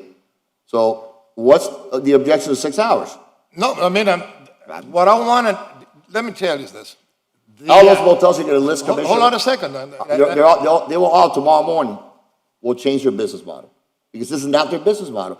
Everybody knows what this, what we're talking 3 about. hours and 4 hours change the business model also. And No, 5 it hours doesn't. too, okay. Then why not, then don't allow them to rent it Hold on a again after second. 15 minutes. You're gonna let me speak? Yes, sir. Okay? And you like to go around and around. You are not in Tallahassee. I'm very precise. Okay? You're not in Tallahassee. That you can. No, it's not going around and Filibuster, you know. around. It's Hold on just, a I second. get to the point. Mr. I'll go on and on. Chief, let me ask you something. What is your take? How does the number of hours, 3 hours, 4 hours, curtail? 1 hour. Curtail the crime rate, curtail the prostitution in the area? I mean, I want to know, what do you think of this? Good afternoon, everybody. Manny Morales, Assistant Chief of Police. I think the two main factors are location and price point. Right, that's And not going into anybody's business model, right? But if you make it mandatory for the whole day, they will always find a way to circumvent. I think that where the big teeth is in here and the police department's most interested in is the safety measures. Being able to have camera footage saved for entry and exits, having the ability to register with an ID card, collecting the tags that are coming in, and the requirement to have either a security guard or an off-duty to a certain extent that already some of the hotels or motels that are on A Street have called the police department to inquire what will be the cost to hire an off-duty officer to have them there. I think those would be the greatest indicators that will have an impact on the reduction of crime and the use of this motel for illegal activities. They will always find a way. I mean, if you rent it for a day and they lower the price point, they'll use it for what they have to, they'll check out, and the next person will come and they'll clean the room and rent it again. I just don't know if we're kind of looking at the same thing and trying to have the same impact, just looking at it from two different lenses. But for the police department, it's that information and that intelligence gathering that would aid us in fighting those types of crimes. Okay, may I now? You recognize? Chief, Yes, sir. how long have you been a police officer in Miami? 27 going to 28. How long of those 28 years or 27 years you've been here have you known that these motels from 37th Avenue to 45th Avenue to 57th Avenue are centers of prostitution and sex trafficking? How long have you known that? There is a historical evidence that they have been used for all sorts of crimes, whether it be narcotics, whether it be prostitution. But it is the price point and the location that I think is the greatest indicators. I mean, they could rent the room by the hour, by the day. But if you're charging $25 by the day, But we can't regulate the price point. There are hotels that charge And I'm not a suggesting- travel lodge at the $29.99 or whatever it is, right? Days in. But in the 27 years that you've been a police officer here in Miami, and you were almost a police chief, right? You were one of the last 3 guys in that list right here. you could say that. Tom Brady, I know LeBron James, but When I will I tell was you- in the Army, they told me that almost only counts in horseshoes and hand grenades. But you know that this has been going on here for decades. So in your mind, since you've been watching this and it's still there, in your mind, if we were sitting where I'm sitting and where we're sitting, what would you do? I would implement a plan that is as comprehensive as I could, that would give us the ability to fight crime by having that data and having those barriers, those challenges that would prevent individuals that are using the So let me hotels ask you for a illicit question. affairs to do it. Okay, so let me ask you a question that, on your language, Commissioner Reyes, the ID that's required is a U.S.-issued ID? Yes. Is that the language that's in there? I just want to make sure. Yes. U.S.-issued identification. Have you read the? I read it, but I didn't read, I didn't read US-issued. I That's heard right. identification. Must have an ID. No, ID is not US-issued. An ID could be the fake ID. that No, driver's, Government ID. picture ID. people- We would advocate for government ID. Picture ID. Government ID. That's right. It doesn't include passports, right? I think the language does not Well, include that. yeah, I mean, a picture ID, that is a legal ID. But if you are from some other place and you don't have a driver's I license. think your language says that it has to have data, it has to have an address on it. Right, is that the language correct? Yeah, so let me clarify a couple things. Yes, So as far as the ID, right? it says, over the age of 18 with a government-issued photographic identification that establishes the name, age, and address of the person registered. Right, so age and address is not included, address is not included in the passport, so just so you, that's an important element to this. Well, do you want to include a passport? I mean, Well, I want to include as many identifying documents we can find. U.S. passports are illegal to photograph. To help us identify any criminal behavior or criminal activity or who the criminals are, sorry. if you come driving the auto tag also, the tag number? Yeah, the footage on the camera, the CCTV camera, Yeah. do they have to retain that footage for a period of time in 30 this days. language? How many days? A minimum of 30 days, I believe. 30 days. 30 days, is that enough for you guys to have it, or do you need 60 days, or is that okay? 30 days should give us enough time Okay. that if a crime is reported, it will give us the time to go back and So as get that info. a 28-year-long police officer here in Miami, for 28 long years, you think that this legislation will solve this problem? And when we come back, as Commissioner Carollo suggested, in 6 months, when January, whenever he said, that you would have eradicated this problem, or you would have gone a long way in solving this issue. That those motels that I've been seeing since I was a kid driving by there will not be there anymore? I think you set a bold benchmark by saying eradicating them. Well, that's why I This changed, is- that's why I changed it. Will you have Yeah, made a dent? Will you have made a dent? This is definitely going to go a long way in helping us. hope Once so. it's fully implemented.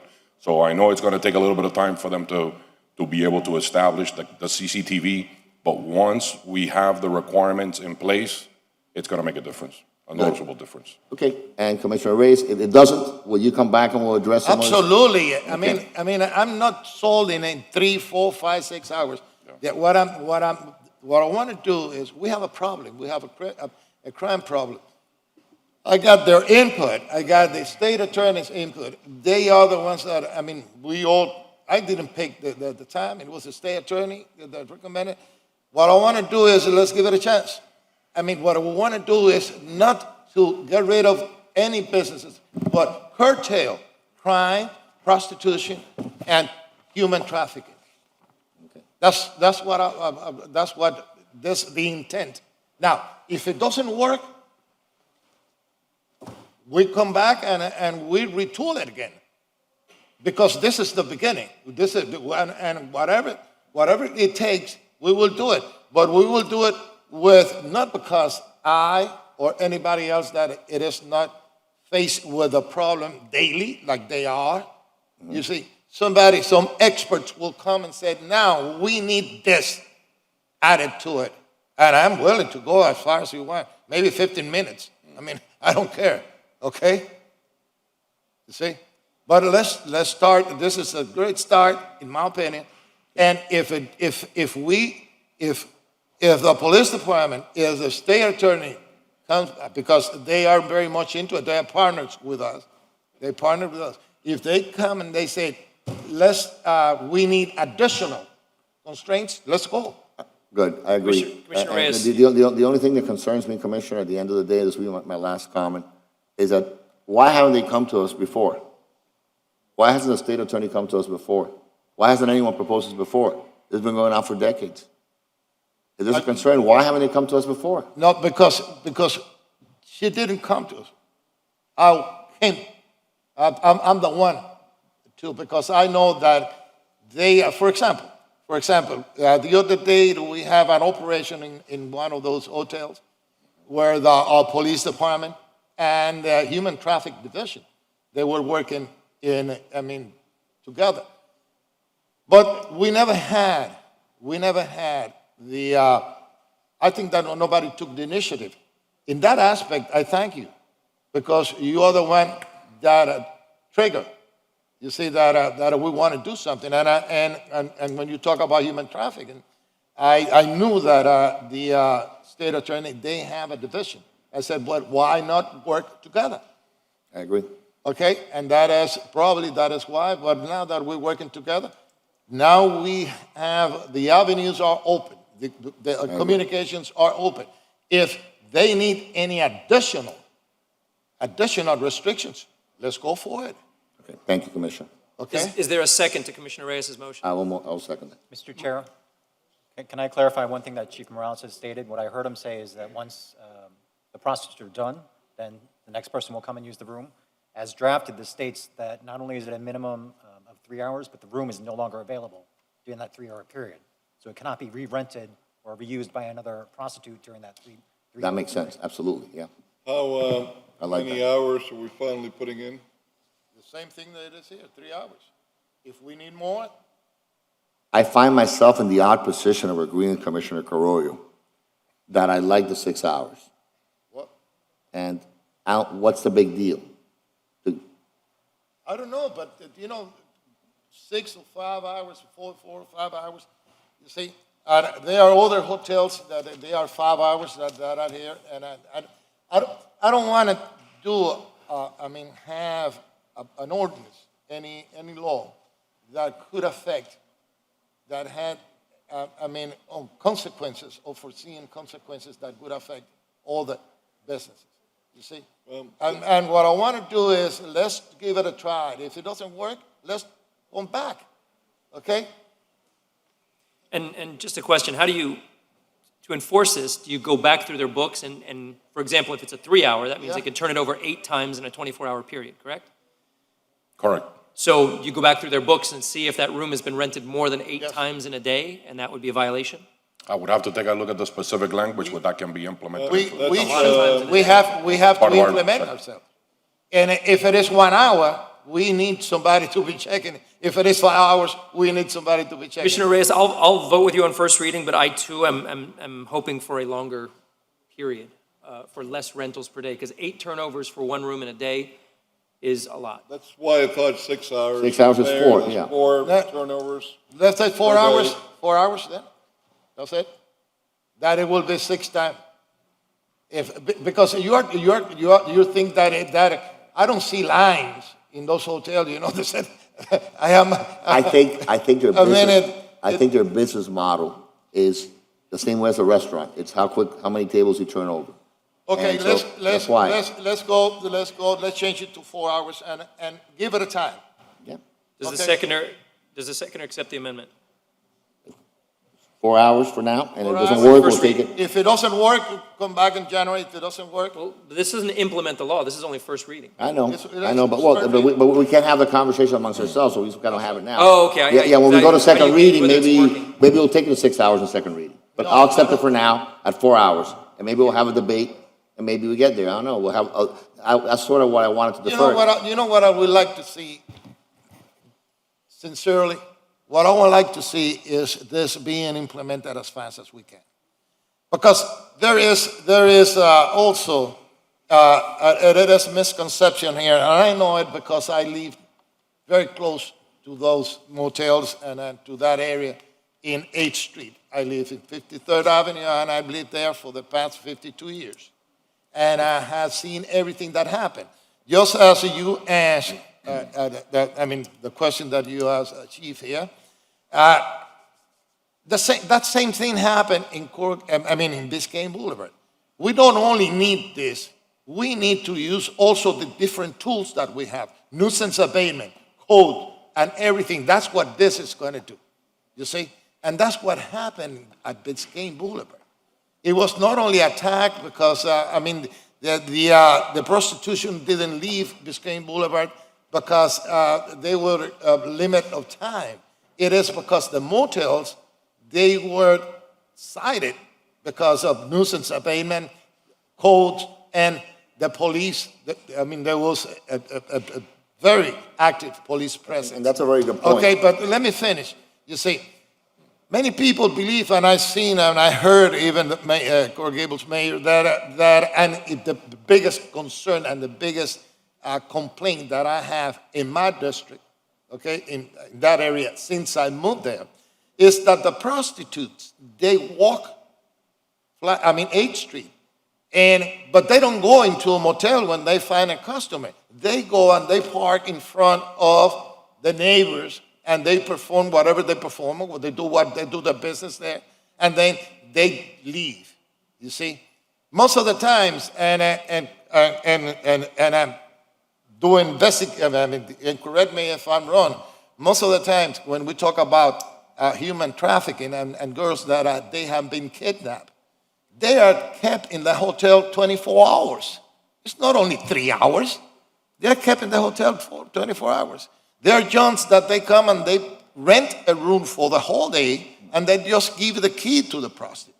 You see, I think that the most important part about this piece of legislation is the additional information that the police department and the state attorney, the authorities are going to have, and at the same time, that if we incorporate in all part, you see, code, nuisance abatement, and our police department, patrolling, we are not going to see those prostitutes anymore. But as a matter of fact, let me tell you, and I congratulate my commanders and your department, sir. They very seldom you see a girl there, and when I see one and you call, they pick them up immediately. You see, but the biggest complaint that the residents have, it is not the ones that go into a motel, because most of those girls that are there, they don't go to a motel because they are picked, and if you they're picked, and you tell the guy, listen, it's going to cost you so much, plus so much for the hotel, the guy's going to drive away. You see? And correct me if I'm wrong, Chief, most of the human trafficking and those girls that have been kidnapped, they are not in a 2-hour or 3-hour rentals. They are in a whole day rentals, and even weeks. From our investigative experience, they're mostly call-ins from those back pages or You see? the ads. And if I could, just to set everybody's mind, like you said, if during our inspections, we can modify our operational strategy. So if we see that there's a particular operator that is turning the room over so frequently and it's being utilized, we'll give it enhanced attention to make sure that they're not using it for illegal activity. So we can modify, while we're finding these operators that are not being forthcoming with what they're doing or the model that they're using, and we can bring enhanced attention to those guys. And that's how we start focusing in on who the individuals that are contributing to the criminal causes, and it'll give us a vantage point on where do we begin to look at. So we might be able to use that to our advantage.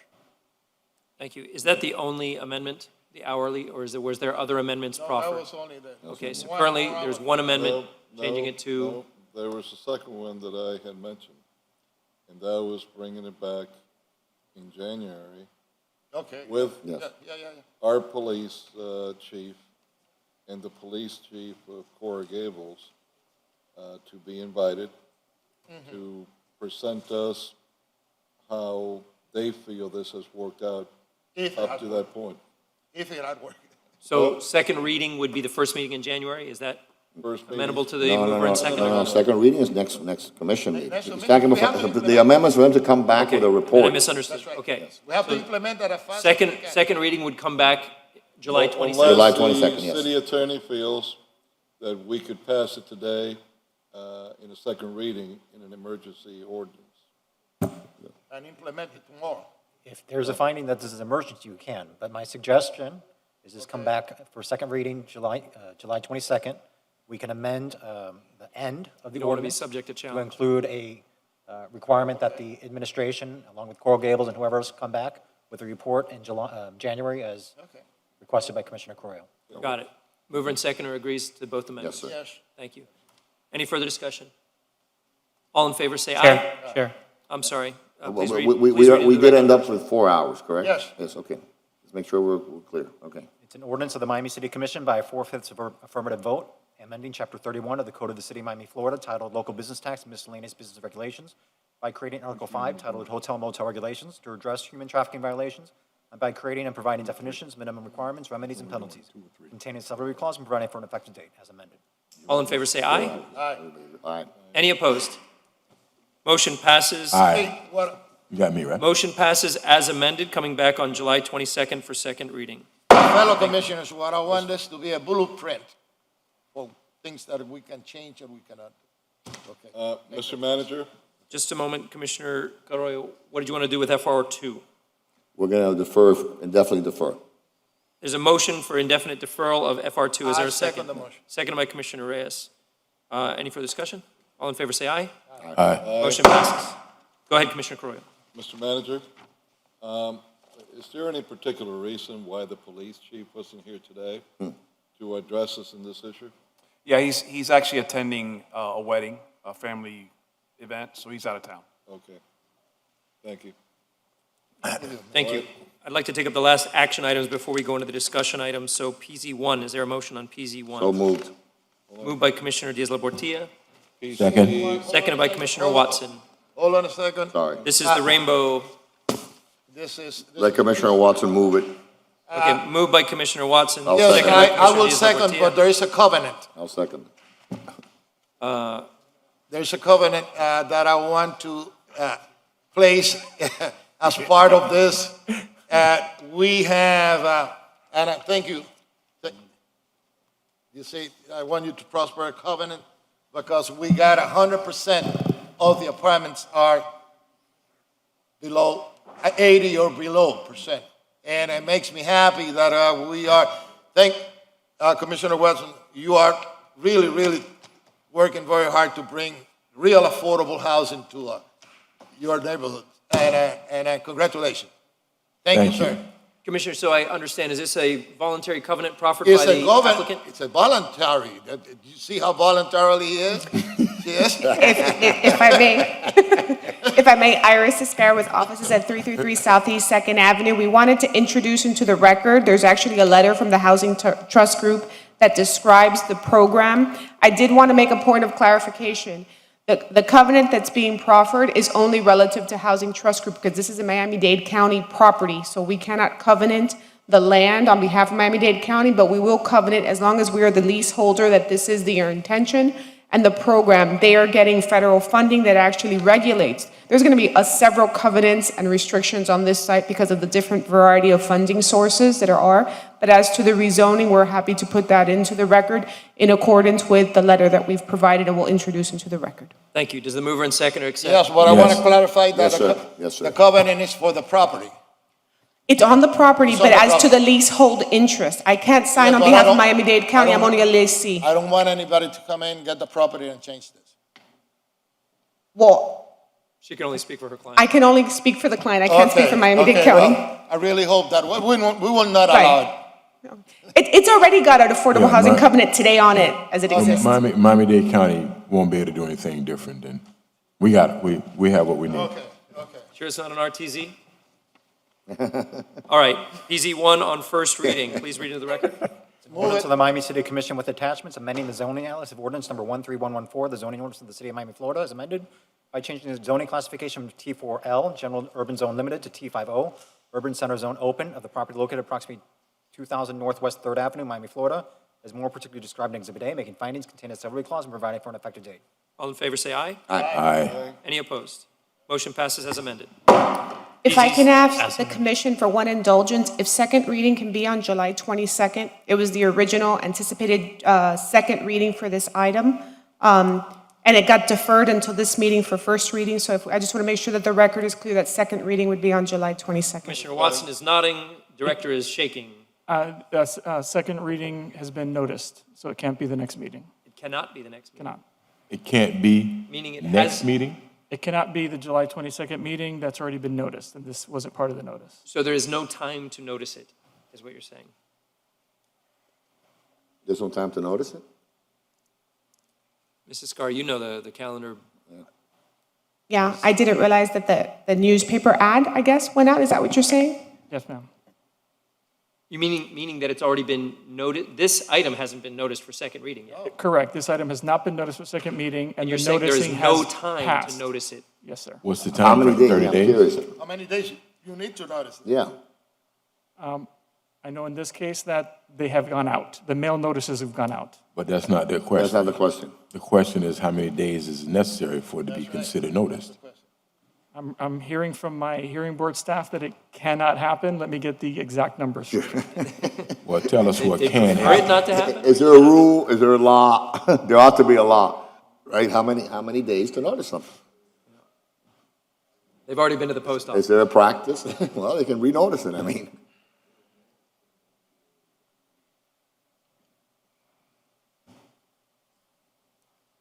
Getting lots of it cannot Does this happen, let me has- get a date. Just a moment, just a moment. I couldn't hear you, Mr. Director. Mr. Chair, through the chair, sir, it cannot be heard on July because it's going to be additional cost? Because I'm pretty sure that Ms. Kyra's willing to, My client would be You're- willing to pay the notice would be willing to pay the notice. to keep it on the July 22nd.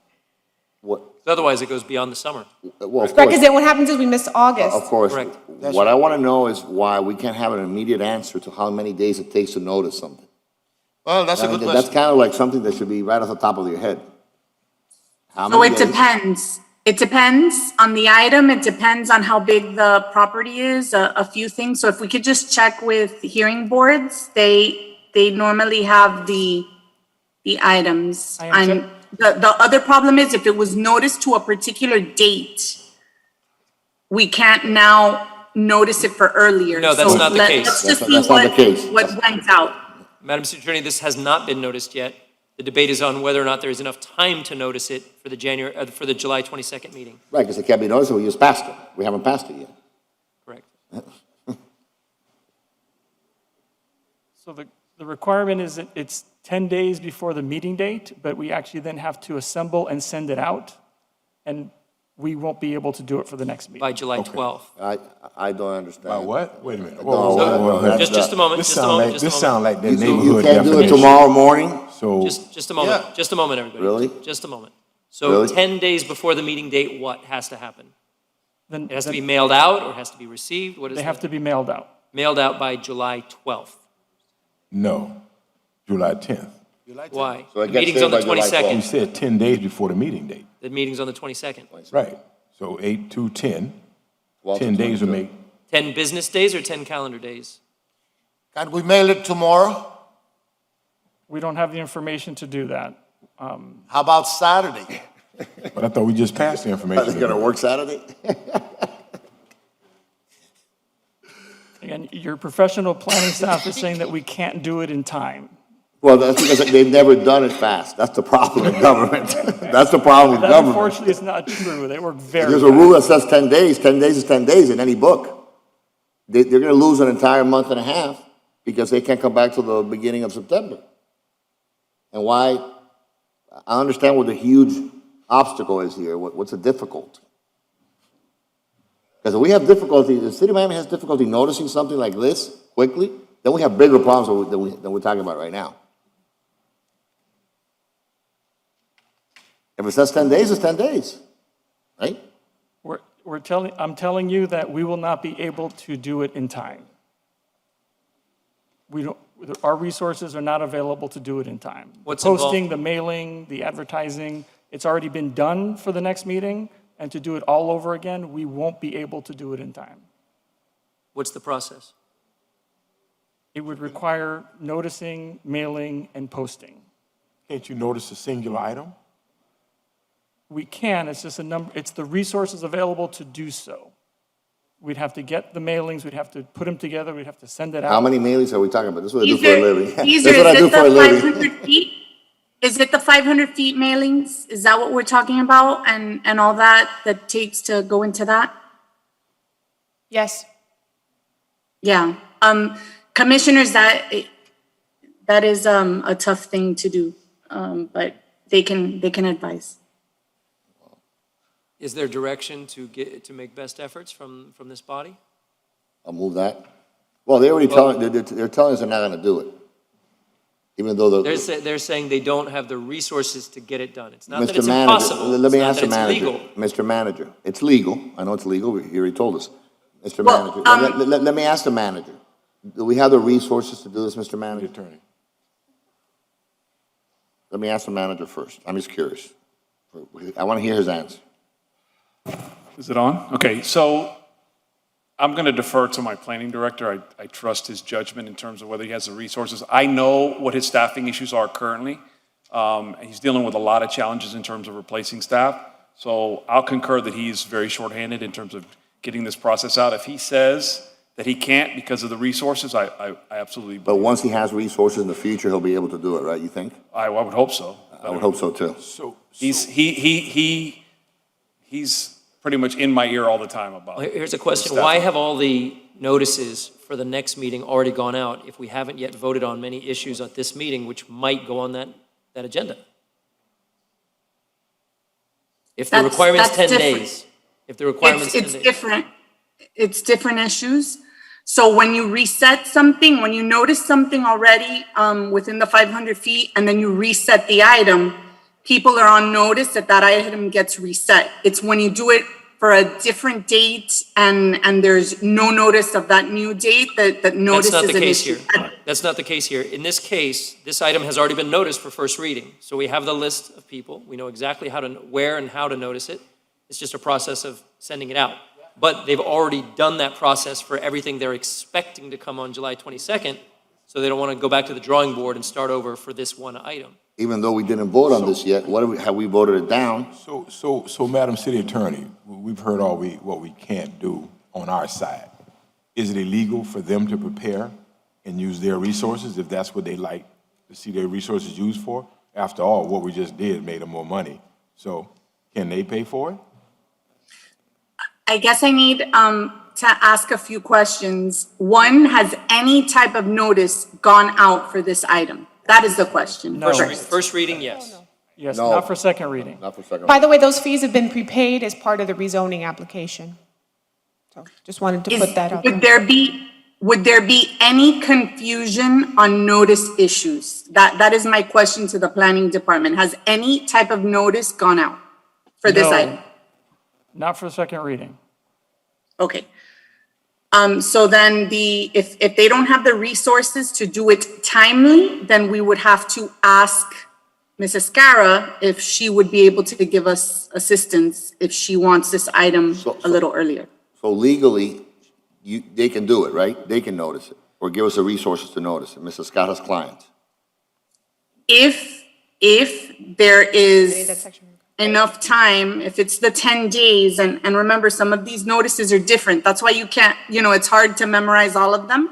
If it is a 10-day notice item and it could be noticed properly, if we had the resources, then it's not a problem. If it's going to be a notice issue, then we can't do it, no matter who helps us. Thank you. Mrs. Scar, can you do it in 4 days?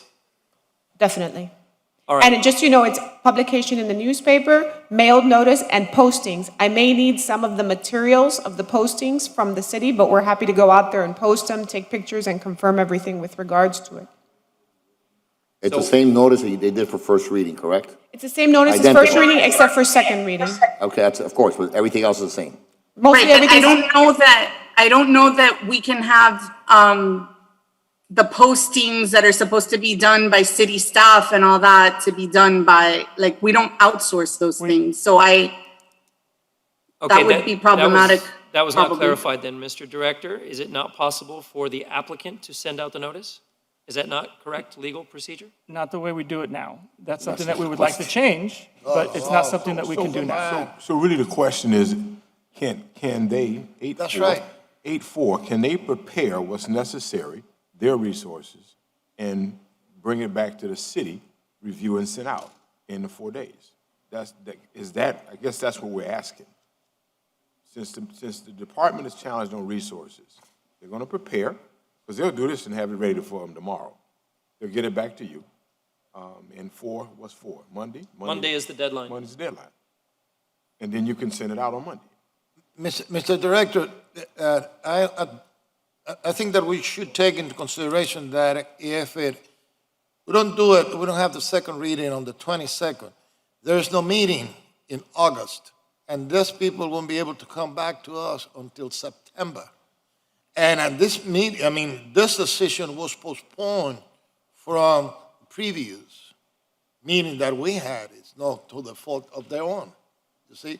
So this is a very special case. It's a different case. This is not going to be the rule. We are well aware, and we actually would like to change the way we do the process to allow this to happen, but currently it is not allowed the way that we have our process. But we're sitting We here agree now. with you. We're sitting It's here not now. allowed for them to prepare it and you to mail it? She said they could, Madam City Attorney. That's what I'm- The postings are done by affidavit of city officials, so that won't be able to be done by a private party. I mean, there's a few things that go into this for adequate notice. Let me also read Miami 21, which says the city shall notify all owners of property within 500 feet. So we're responsible to do it. The city is. We don't know if we can get an ad in the paper in time. We have to actually post it by probably tomorrow, the site. So again, your professional planning staff is saying we can't do it. And we're asking, if they do it and bring it back to you, is it then a legal notice? Well, you can put a newspaper ad immediately. The language in Miami 21 puts Yeah, the burden that on the takes a city. day. It says the We'll city. do it by 10 o'clock tomorrow morning. The entire process? Yes, sir. For the notice, it says the city shall send out the notice. We'll send out the notice. Shall- Preparation work is not The contemplated The in that. city shall notify all property owners. The city shall notify all registered neighborhood and homeowners associations. Mr. Min, if they lick the stamps and bring them the stamps, the thing, does that count? And he mails it? Yeah. Simple terms. There's no stamp linking anymore, I know. It's 2021, but if they prepare it and give it to him, does that work? And the city mails it? As long as they hold harmless the city as well. I mean, this is all. Okay, all right. There you So go. they prepared and give it to him. Because the only person, I'm sorry, Commissioner, the only person who's going to have a problem if it's not right is them. So if they're going to do it, bring it back, it's an exception, then it should be a good resolution. And if But they the don't- city, again, there's certain things that only the city can do, which is the postings by affidavit, the sending it out. So if there's preliminary legwork that they could do, Right. then maybe. But otherwise, there's plenty of things that the city has to do. So, Mr. And Chairman- I would ask that the city is held harmless, and defended in this regard, because obviously it hasn't been done before, and we're putting the planning staff in a pinch. Oh, we're breaking ground. Government is finally breaking ground, being innovative. That's great. I think that we should try that. We probably have to change a few ordinances if you would like us to be more innovative, though. Yes, okay. If we can make the best efforts that we can, I'll coordinate with them and help them in any way that we can. And if you can't, Just- you can't. And if we can't, then we'll be the first meeting in September, because that's the next available agenda. But at But least we know that it's legal. They can do it that way. So right? what I'm hearing is this should go on July 22nd for second reading with the caveat that notice may not be adequate and it may not be. Exactly. And if notice is not adequate, it won't be heard. Won't be It heard. won't be heard. Right. Yeah. Are you paying overtime for the Yes. planning staff to work this weekend? If that's what it takes, you don't have to ask me twice. I'm kidding, okay. Well, is that, actually, by the way, is that legal? No. I'm just curious, talk about being innovative. We can get some money from developers, that works. They Mr. pay for Clerk, some of our remind me, staff. where are we? We have a mover and a seconder. We have an amendment with the covenant. Have we voted on the item? It's already passed. We passed the item, we're Passed just as setting the amended with the date. covenant. We've set it for July 22nd, if possible, if notice is achieved. But we also may have to amend that to include holding the city harmless in the event they move Is you- forward. So what's the story with that? I would defer to Well, Mr. City Attorney. that's a separate direction. Okay, That's a all right. separate direction, that if Mrs. Cara is going to work with city staff to be able to make the proper notices for the July 22nd item, if it is heard on July 22nd, then they have to Okay, hold us okay, harmless all right. before Do you need a then. motion to that effect at this point? So moved. No, she's saying they can do it then. Well, to give direction. On the They 22nd. can do it then. All right, understood. Thank you. Okay. Motion passes. PZ 2 and 3, Commissioner Watson, what would you like to do here? So move. Moved by Commissioner Second. Watson, seconded by Commissioner Diaz-Labortia. Is there any further discussion? Please read in the record. PZ 2 is an ordinance of the Miami City Commission with attachments amending ordinance number 10544 as amended the future land use map of the Miami Comprehensive Neighborhood Plan pursuant to small-scale amendment procedures subject to section 163.3187 Florida statutes by changing future land use designation from medium-density multifamily to medium-density restricted commercial of the .158 plus or minus acres described herein of real property at 180 Northeast 50th Street, Miami, Florida, as more particularly described in Exhibit A, attached and incorporated. making findings, containing a summary clause, and providing for an effective date. PZ 3 is an ordinance of the Miami City Commission with attachments amending the zoning list of ordinance number 13114. The zoning ordinance of the City of Miami, Florida is amended by changing the zoning classification from T4R, General Urban Transit Zone Restricted, to T4L, General Urban Transit Zone Limited, of the property generally located at 180 Northeast 50th Street, Miami, Florida, is more particularly described in Exhibit A, attached and incorporated. Making findings, containing a summary clause, and providing for an effective date. All in favor, say aye. Aye. Aye. Any opposed? PZ 2 and 3 pass. Thank you very much. I'd like to take up the pocket items. PI 1 is Commissioner Watson regarding Martin Luther King Boulevard. Is there a motion? I'll second it. Moved by Commissioner Reyes, seconded by Commissioner Diaz-Ortiz. I'd like to open for public comment. This is an item directing the manager to take any necessary steps to begin the process of designating Martin Luther King Boulevard as a cultural corridor. Is anyone here who'd like to speak on public comment on that item? Seeing none, I'll close public comment. Is there any further discussion on the dais? All in favor say aye. Aye. Aye. Motion passes on PI 1. Thank you. PI 2 is Commissioner Diaz-Ortiz's item to add 3 sergeants at arms to the commission sergeant at arms staff. I'll move it. I don't have it. I believe it was just spoken verbally. Did you hand something out? Well, yeah. There's nothing in writing. It was given to Ms. Mendes this morning. Correct. There's nothing in writing. It was just a resolution that was proposed by Commissioner Diaz-Portillo that the city manager be directed to add 3 sergeant-at-arms for the protection of the city commission. Can we do this as a pocket item? It has a Yes, fiscal pocket impact. item. So this is directing the manager to do this. If the manager comes back and says there's no money to do it, then you'll have to address it at that point? This is in addition to the 3 that we have? Yes, but I'm amenable to what you recommended at the last commission meeting. 2 additional ones and 1 on standby in case one gets sick or the car breaks down. I don't believe that that's what I said last time. I think it was a little different, that we would have some additional standby. I'd like to, if we can, table this for the chief to be here at the next meeting. Okay. I think this is one that we need to have a report with him directly on. We had discussed it, I agree with that. And- We had discussed it with him earlier, because we had talked about four sergeants at the mayor's office, and we said in case there's an event or a dignitary, like for example, when we had, many decades ago, we had the King of Spain coming here, things of that nature, and every commissioner. What You about the remember King that of when you had the Spain? King of Spain, then the King and Queen, I think you were the mayor at the time? That's right. And we had the King of Spain and the I Queen remem- here. I remember well. And I remember and you were well. you were driven with the sirens and everything else over there. No. Yeah, I remember. I watched from afar. No. But the- You're not correct in there. In seriousness. In fact, I will tell you, Well- I didn't even go with the sergeant of arms to that. In seriousness, in those kind of events, and for 2 reasons, I'll talk very quickly. For those kind of events, every commissioner's gonna need a way to get to those places. And number 2, we've seen a lot of situations where it's public shaming of elected officials. We saw Senator Cruz at restaurants when they're eating and they come up to them and they scream things at them, things of that nature, because that's the way our society has turned into right now. What Senator Cruz do we have here? Senator Ted Cruz in Texas. Oh, that's Texas. Yeah, and Mitch That's McConnell. Texas.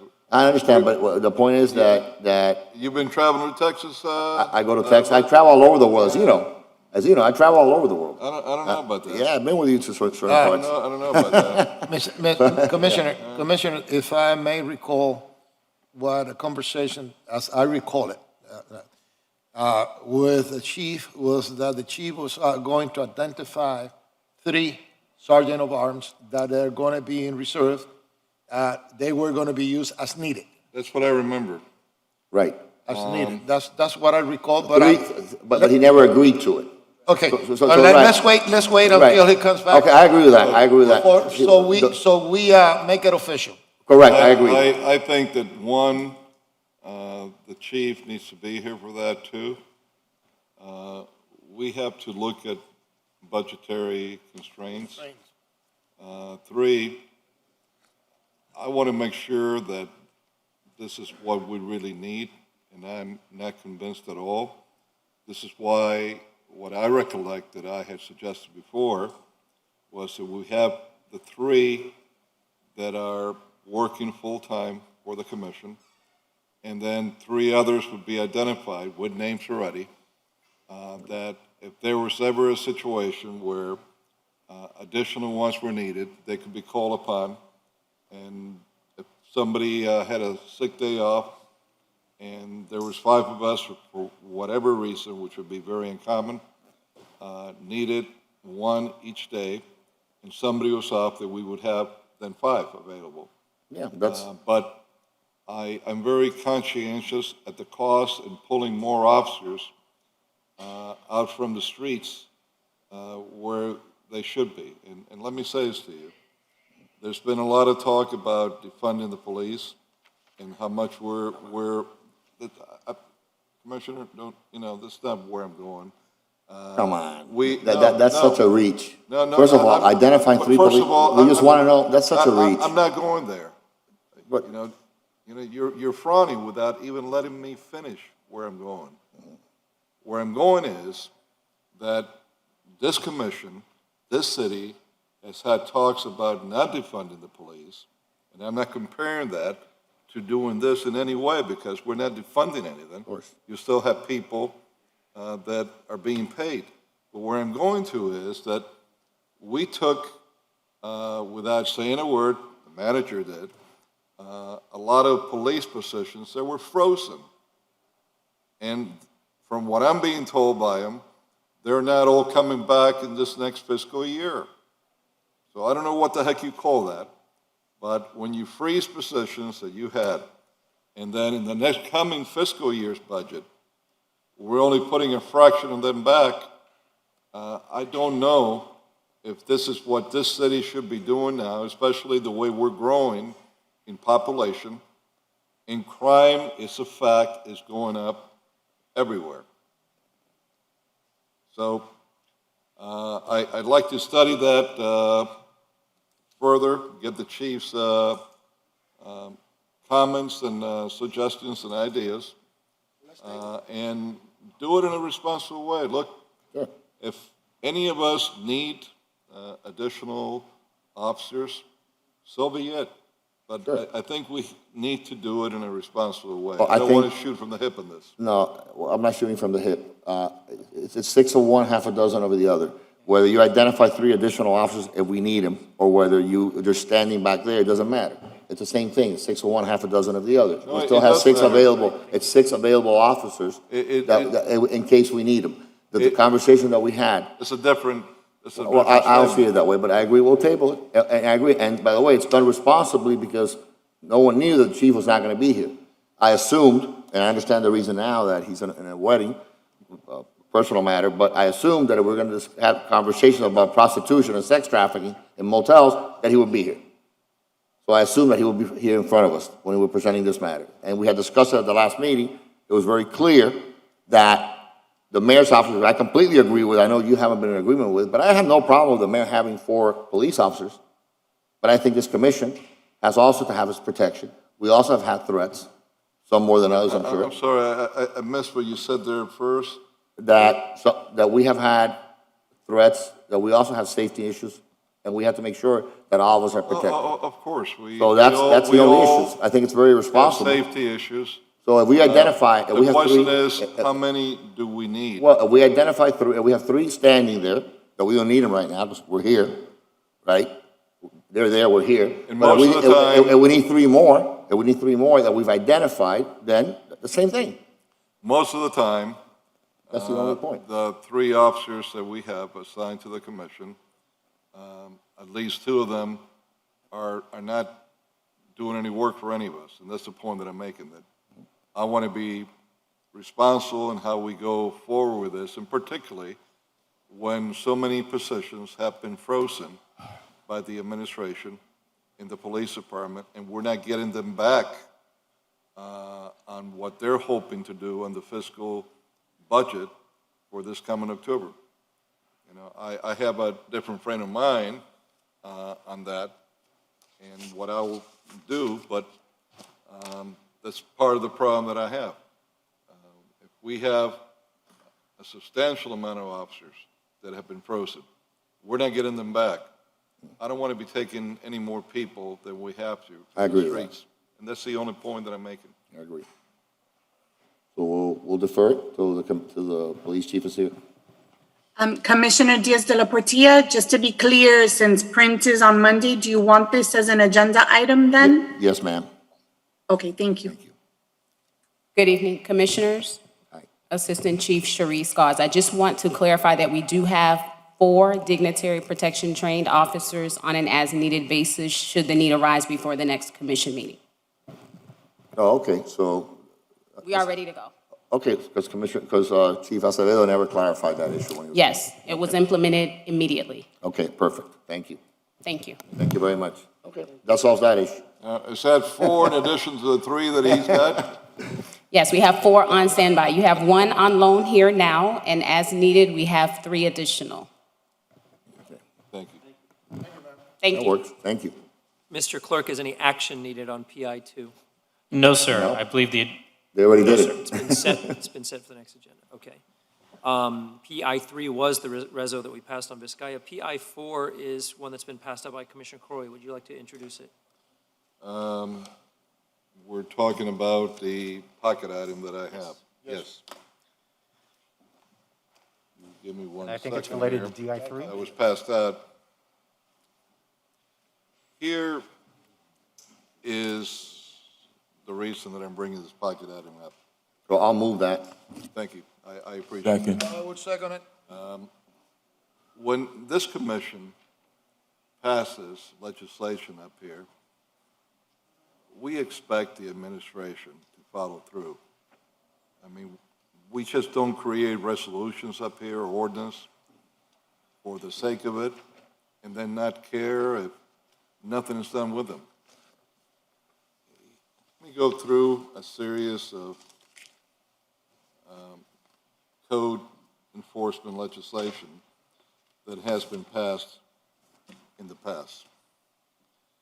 This is a resolution of the Miami City Commission directing the city administration to automatically send to the Code Enforcement Board or Special Master, if it has not done so already, properties that have received 3 or more code enforcement ticket citations for the same violation of the Code of the City of Miami, Florida, as amended within a 1-year period.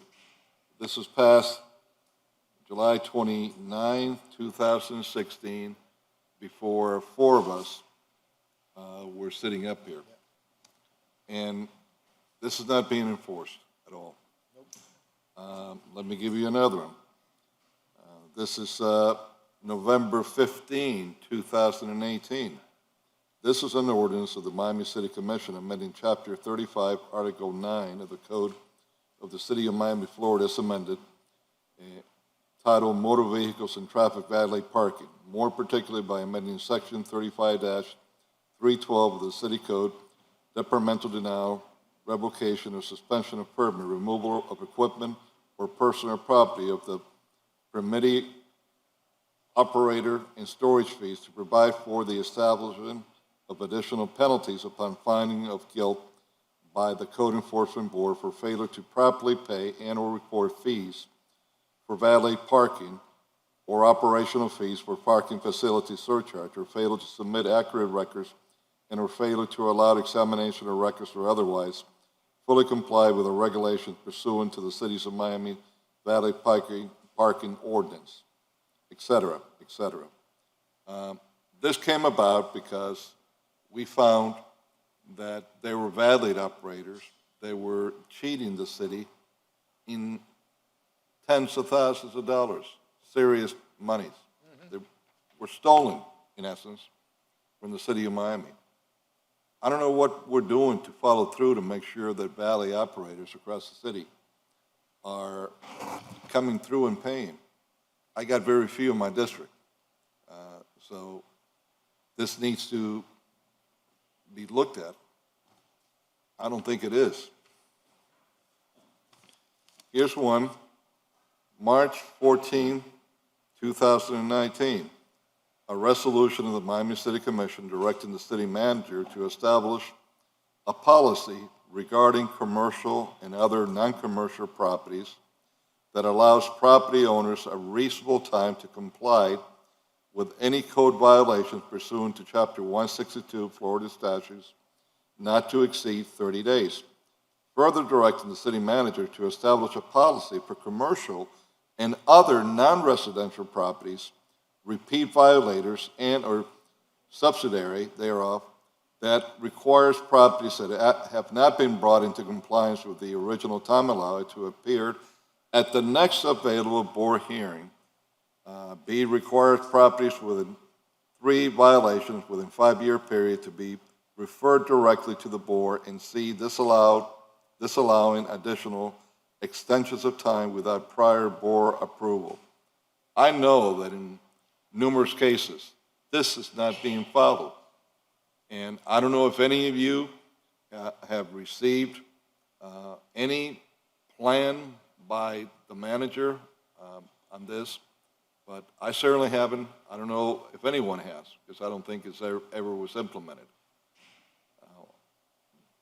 This is on March 14, 2019. Obviously, Mr. Noriega was not here as manager. We had Colonel Gonzalez, that was the manager, and he didn't listen to this. He didn't care about it. And this is a prime example of what's going on. October 24, 2019, a resolution of the Miami City Commission directed the city manager to implement a program to monitor repeat violations as defined in Chapter 2, Article 10, Section 2-811 of the Code of the City of Miami, Florida, as amended City Code, and expedite repeat violation cases to be heard before the Code Enforcement Board for enhanced penalties pursuant to Section 16209 Florida statutes, further urging the Code Enforcement Board to order repeat violations to be placed within the monitoring program implemented by the city manager, and upon a subsequent finding of guilt, and to impose any and all enhanced penalties allowed under the law, including but not limited to costs and administrative fees incurred by the City of Miami, providing for an immediate effective date. Again, numerous violations, nothing's been done. I haven't received any plan at all from management. And I don't believe any of us have either. These are newer ones. This is May 13, 2021, a couple of months ago.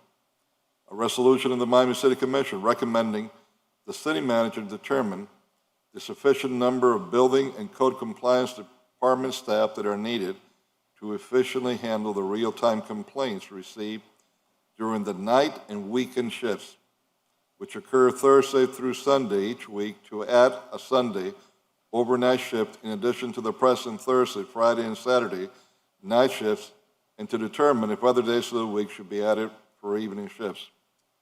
I haven't heard anything on this, but I will tell you that what I have observed on weekend dates, since this was passed approximately 2 months ago, there's nothing extra out in the streets. We have a skeleton staff that covers the whole city. And in my district, to find a police officer patrolling is extremely difficult in the night hours and weekends, which is why it concerns me that we have frozen so many positions. This is another one from May 13, 2020. This is a resolution, the Miami City Commission directing the city manager to set up a review system between all relevant departments to better enforce existing code sections which do not allow for issuance of building permits to any non-homestead property that has outstanding code compliance violations, building violations, liens, invoices, or other monies owed to the City of Miami, directing the city manager to provide a report regarding all actions taken pursuant to this resolution to the City Commission within 90 days. We're going now in close to 60 days. I haven't heard anything. I'm not seeing anything that has moved on this resolution. And what I'm seeing is that we have some of the worst habitual offenders out there that are laughing in our faces. They violate our code. They don't care. They laugh. They think they could do whatever they please. Now, the elected officials are passing the laws and regulations to help the city better enforce our laws and be able to deal with these kind of habitual offenders. But the administration is not acting.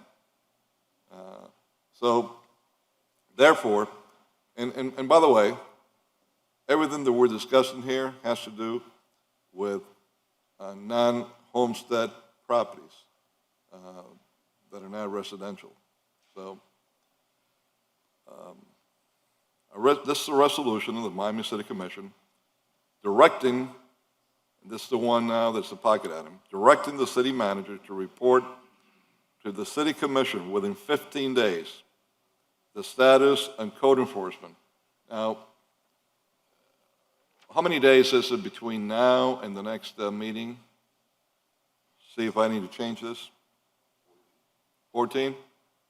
Okay, well, then I will change that to 14 days. Next city commission meeting or next? Yeah, and clarify that it'll be for the next commission meeting in July, on the 22nd. Commissioner, if I may. Yes. Natasha, Assistant City Manager, we will provide a report by next Friday, the 15th. Well, I still want to get this passed because this is becoming serious in all our districts. I understand. You know, most of our property owners, commercial buildings, they, you know, might make mistakes, they might want to get away with something once in a while, but once they're caught, they're dealt with, they comply.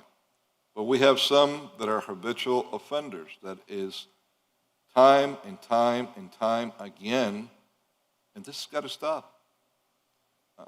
You know, we're a city of laws that all have to follow.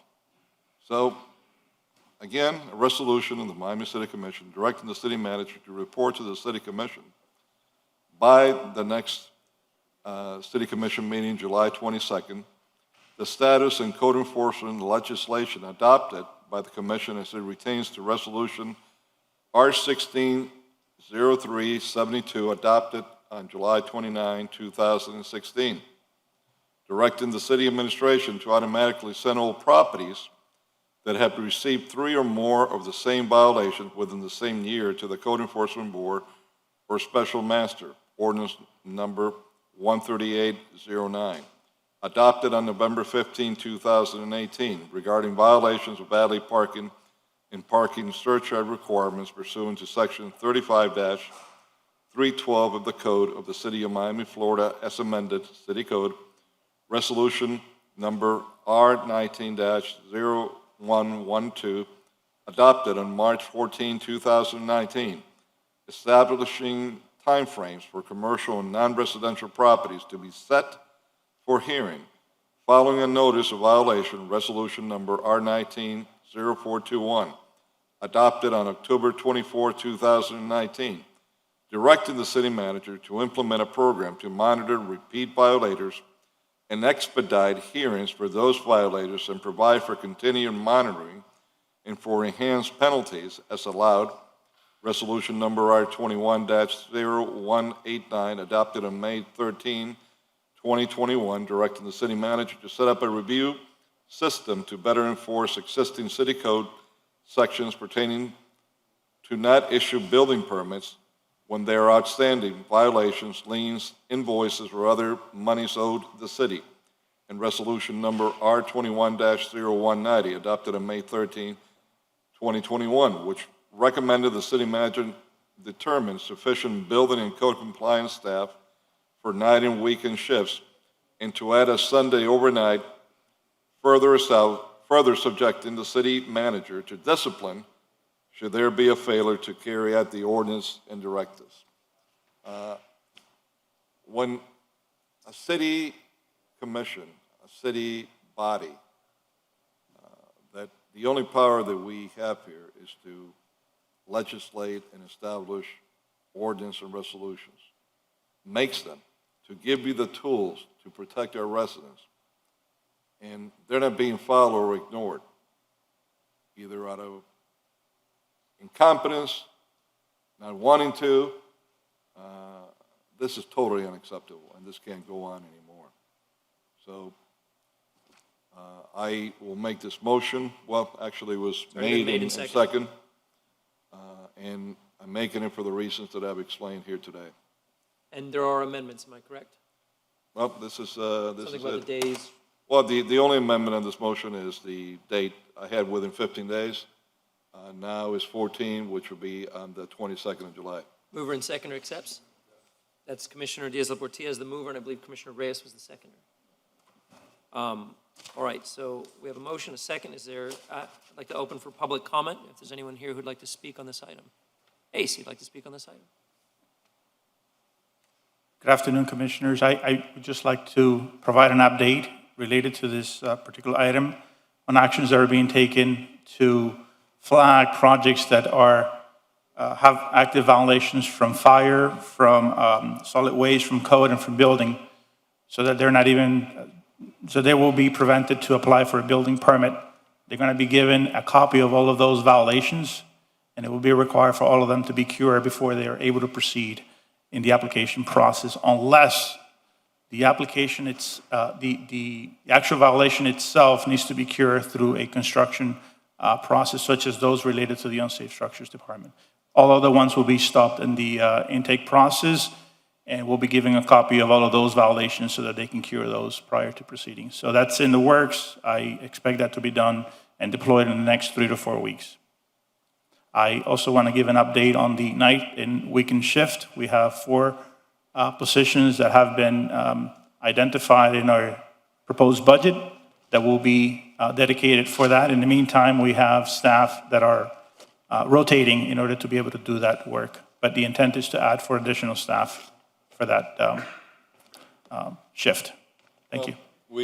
I thank you for that information, but I understand that part of the problem that we have are certain union contracts that we hope that will be resolved right this month, whereas they won't demand from us that we can't ship people into weekend hours. I think a lot of that has been worked out already, so that we could get a contract that would have new provisions that we're allowed to move people around within certain guidelines. But beyond that, I'm glad that you've taken the steps of hiring additional people, because you are going to need additional people, in particular inspectors, code inspectors. We have a good number of them, but code inspectors don't need or require the specialty that a building inspector does. For instance, when you send them out on graffiti, on overgrown lots, etc., that's quick and easy, unlike a building inspector that would require a lot more time and more serious violations.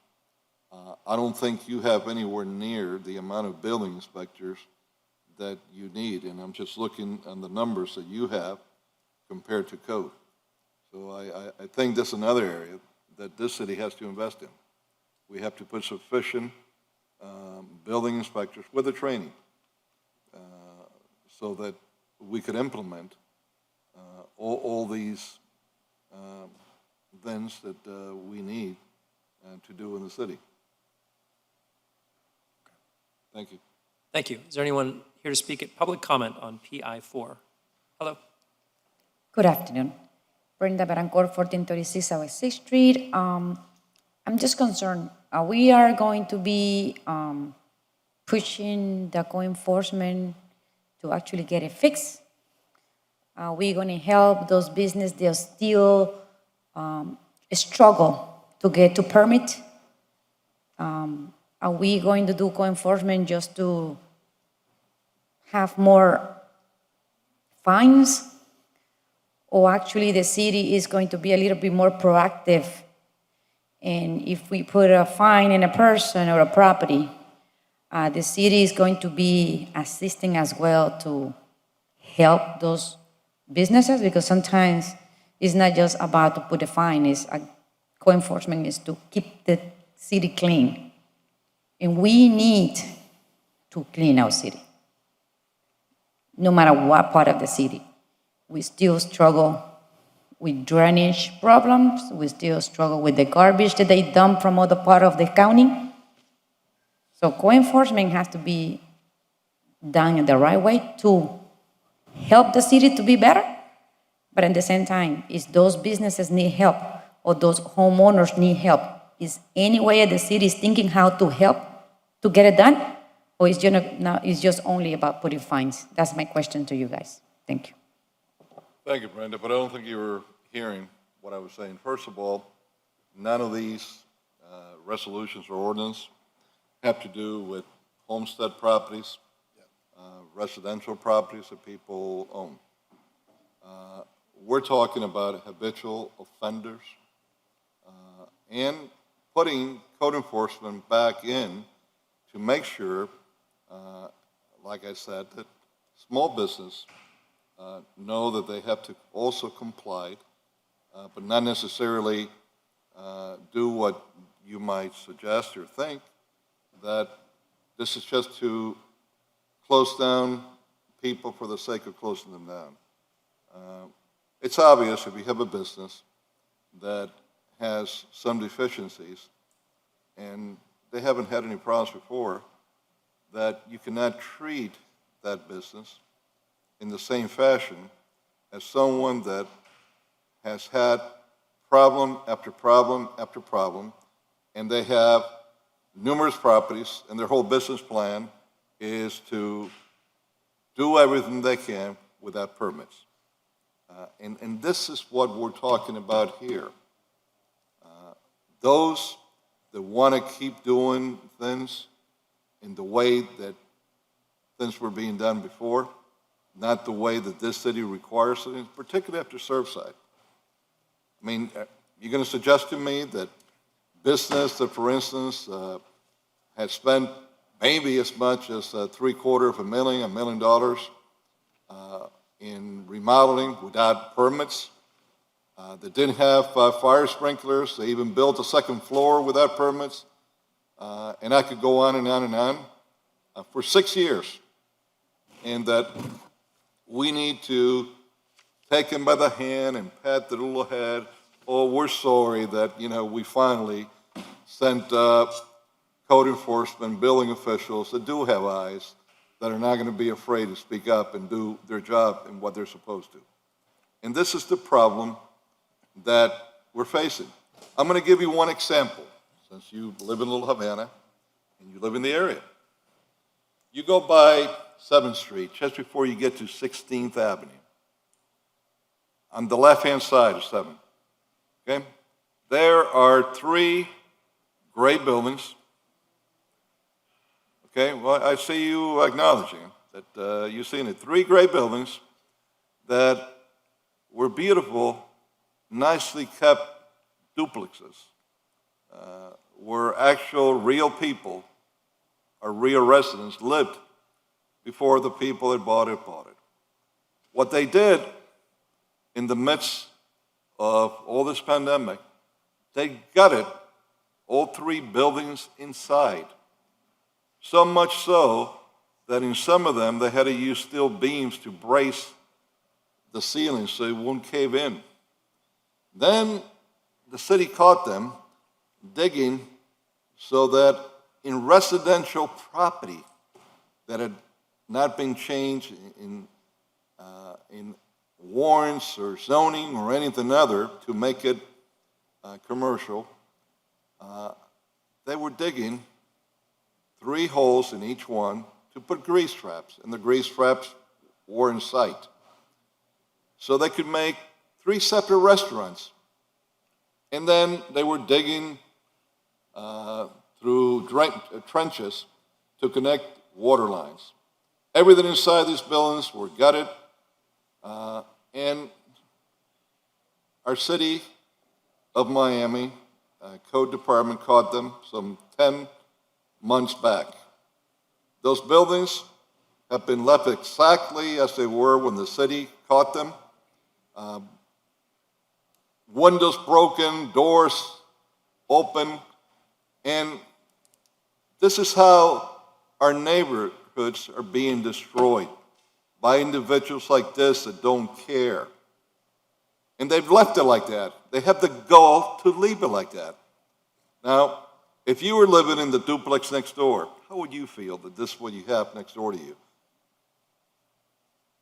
That's bringing down not only the value of your property tremendously, but it's also bringing down your quality of life in a huge way. And I could give you so many more examples, up and down, and I'm frankly more than frustrated, fed up, that individuals like this think they could keep laughing at our city, keep playing victim when they're not victims in any way, and keep abusing our residents. You wouldn't do that. Miguel wouldn't do that. So why should people like this do this to our residents? Thank you. Commissioner Reyes, you need to add to this conversation? No, the only thing that I want to add is that this refers to habitual offenders. That's what not only we have habitual offenders, not only on businesses, we have in residents also. I, for one, I was the victim of a neighbor across the street from mine that converted their house in a rooming house. And police was there almost every day. And there were big parties, drinking, and all of that. And code came by, they opened up a case and it was closed. They came by, opened up a case and it was closed. You see, I had, in my neighborhood, I had people that they are renting their houses at Airbnb when it is illegal. So we need to enforce our codes, and we need code inspectors. We need them. We need them if we want to live in a city that the laws are respected and the quality of life of the residents are protected. Well, we need for people to obey the laws. And you know very well, and I know even in my district, I've seen people that they tried. I had an individual that wanted to open up on a street. It said, I'm going to buy, and they bought a school bus, old school bus, and I used that as a restaurant. Because food was given them, they had a big yard, and then that was a restaurant. Made it a restaurant. I mean, we have many people that they don't understand, or they don't want to understand, or they want to do whatever they want to do, and I think that it's about time that we put a foot down. You see, I believe that, yes, we have to have some compassion, and people should be told, you don't do this, but if you keep on doing it, you are going to feel it. And that's it. It's very simple. That's the way I understand it. I am wrong or I'm right? Commissioner Curry, that's the way I understand this. That's correct, absolutely. Okay. And I'll be happy to share with you the photos inside these duplex, how they looked and everything that I told you here, and more that I didn't say to you. A whole folder that was sent to me of what our code people took in pictures there. Okay. Thank you. Is there anyone else here who'd like to speak at this item for public comment? No, you've already spoken, unless a commissioner would like to recognize you. She can come up, no problem. All right, you're recognized. My concern is, for example, business that they are being targeted in a specific way. Not the ones that are repeat offenders, we all need to get rid of, all of them. In all sense, that complex that you talk about is a block from my house. I drive by there every day, twice a day. Those people don't need to be in our city. But we have other people that actually we can help. But even to do a certificate of use in the city of Miami, sometimes can be challenged. I agree. And That's what I'm asking. It's if we're going to be implementing the rules, if somebody loves the rules, it's me. Because that way, nobody can tell me otherwise. I say, if it's in black and white, you have to follow it. But I'm talking about those people that actually, somebody go and do graffiti and they get a fine. Give them a chance to correct it. And there are some stuff that there's not actually, maybe code enforcement need more people, because we have all kind of things all over the place. And maybe that's why, but that's not, I'm not talking about not to follow, but I think it's the best. Why Coral Gable looks the way it looks? Because they do not give you a break. If you don't cut the grass, the high, the low, so I'm not saying that we do the same way as strict as Coral Gables, but yes, if they need it, give them a little hand. Brenda, That's what I was asking. I'm not saying anything. The way I understand this, it is you, I mean, if you're given a citation, you have to comply. But if you don't comply, and the citation will give you time to comply. If you don't comply within that time, then you will have to have a fine to pay. And if you keep on doing it, the fine is going to be increased. That's the way I think. But every time a citation is given for whatever violation, you have time to comply and cure. You see? But I guess my question is going to be, is it a state law that precludes us from our fines? Because we just did something else that's not going to help us. So we made it where for someone to report, it cannot be anonymous. Well, but I mean, people are not going to report if they can't remain anonymous in some instances. Of course, right? and you know what's going to happen? Let me tell you what would happen with that, and I agree with you. The senator and state rep that sponsor that didn't know what they really were doing. Someone now calls, puts their name, right, and they're going to harass them to there's no end. And then if they have money, which a lot of these people do, they're going to turn around, like I've seen happen already in one case in my district, and they're going to sue the individuals. And it's a frivolous lawsuit only because people were standing up for their rights, but the individual that reported doesn't have the money to be involved in that lawsuit. So that's going to send chills to everybody else in the neighborhood. Nobody will say anything. And nobody will report anything, and habitual offenders will get away in their minds with whatever they want. So it's going to be up to our code people, it's going to be up to each of us in our district to have to be making the reporting. And they can scream all they want, targeting, and it's unfair, and whatever they want to say, but the best example that I could give you is someone that would have been operating for 6 years without permits after they spent maybe $750,000, $1 million, no sprinklers, no permitting for alcohol in the open space in the back, no food in the back, no music permits, and to this day, I don't understand how if the front, the roof, the back, the sides, the insides, everywhere was changed, that nobody saw anything. So this is what's going on. But how much levity do we have with regards to dealing with the folks? I mean, well, we do now. All these resolutions gives the tools, the ability to building, code, or administration to protect our residents. But, we've given them the tools, but, we can't take the horse to drink the water. If the administration doesn't want to have building, code, others in the city to go and be able to use the tools that we've given them, then the only thing that we could do is what I've done now. Pass this resolution, and after this one, if they're not going to take action, I think we all know what the consequence could be. Thank you. Is there any further discussion on the item? Closing public comment.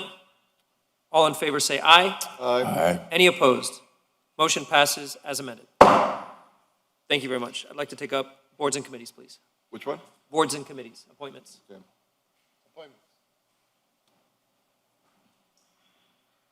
Good evening, Chair and Commissioners. BC8 Code Enforcement Board, Commissioner Reyes will be appointing Brenda Betancourt to the alternate at-large seat. Moved by Commissioner Reyes. Is there a second? Second. Second by Commissioner Watson. All in favor say aye. Aye. Motion passes. BC11 Downtown Development Authority, the DDA is requesting confirmation of the following members: Gary Ressler, Jared Diamond, Arvis Suzanne Graham Gibson, and Melissa Tapanis Yawis. Is there a motion? Moved by Commissioner Reyes. Second. Seconded by Commissioner Croyo. All in favor say aye. Aye. Any opposed? BC20. Motion passes. Thank you. Thank you. BC21 Off-Street Parking Board. The Off-Street Parking Board is requesting confirmation of James S. Cassell to fill an unexpired term, and for the record, an executed copy of the board's resolution is being submitted into the record. Whose term expired? It's an unexpired term for a vacant seat for a member who previously filled a seat but unexpectedly passed away. That's Stephen Nordstrom. So that created a vacancy, and the board is requesting James Cassell to fill that unexpired term.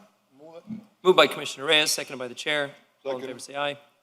The question through the chair, apparently I have an appointment that they no longer work or live in the city.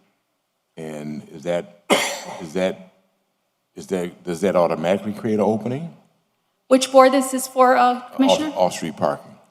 I'll look into it and research it to see whether or not we can bring it with a residency waiver. But Off-Street Parking Board actually brings the nomination to the City Commission, so it's not a direct appointment by a City Commissioner. Well, you let me know how you got that appointment, because I want one too. Yeah, me too. All right. Interesting. So I can speak further with your office and get the information. Whatever Noriega told you, he was fooling you. Don't believe him. Commissioner Watson, are you okay with this appointment? I'm fine. All right. Moved by Commissioner Reyes, seconded by the chair. All in favor say aye. Aye. Motion passes. And BC 24 Virginia Key Advisory Board, the Virginia Key Beach Park Trust is requesting confirmation of Charles Wayman, and the National Trust for Historic Preservation is requesting confirmation of Lynn Lewis. Is there a motion, please?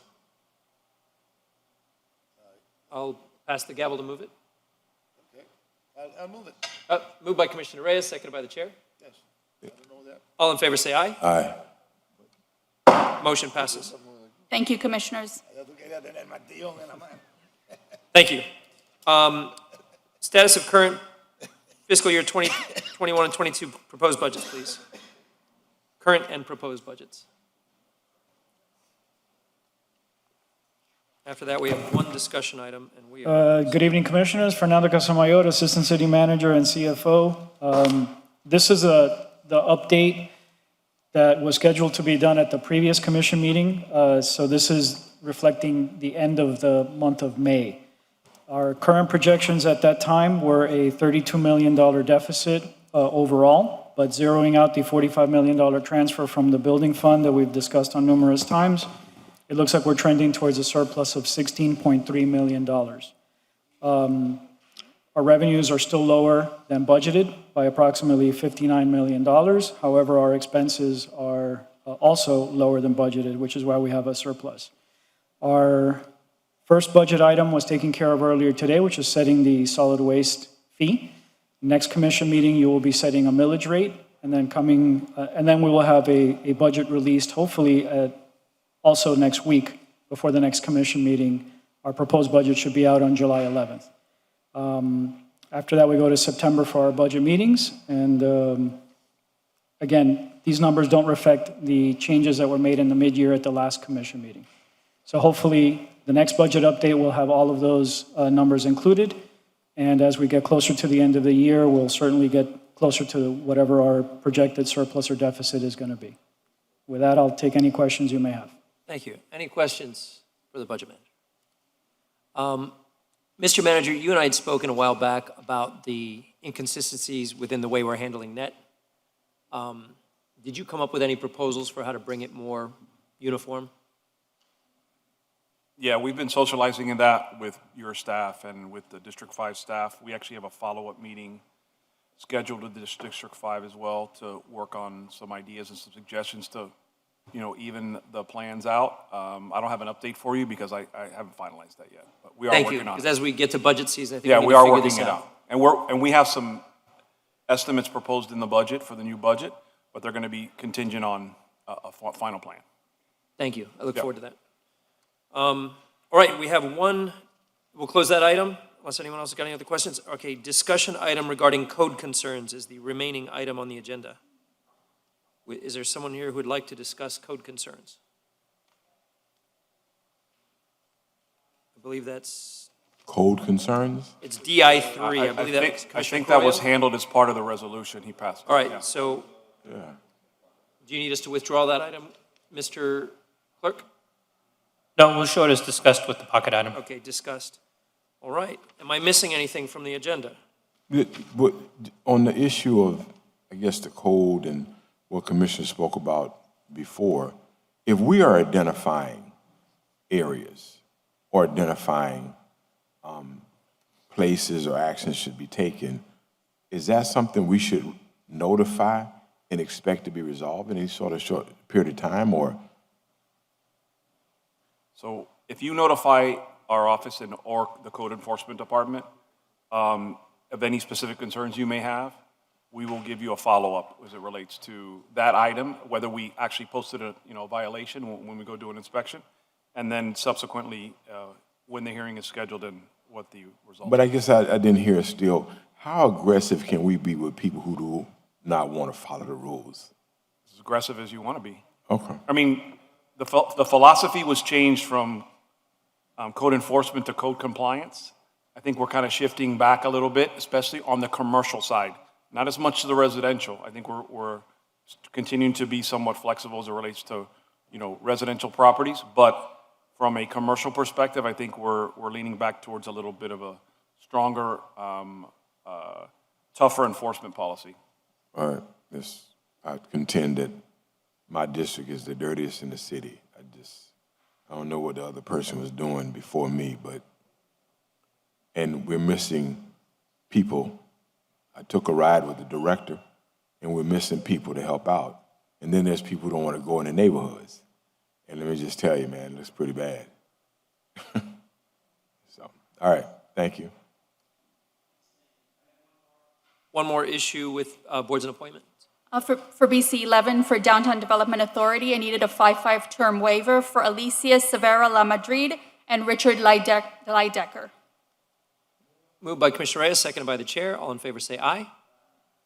Motion passes. Thank you. All right, I believe that is all of our business for the day, unless I'm mistaken. Thank you all for your advocacy. Can I? Yes, Mr. Manager. Can I say one thing?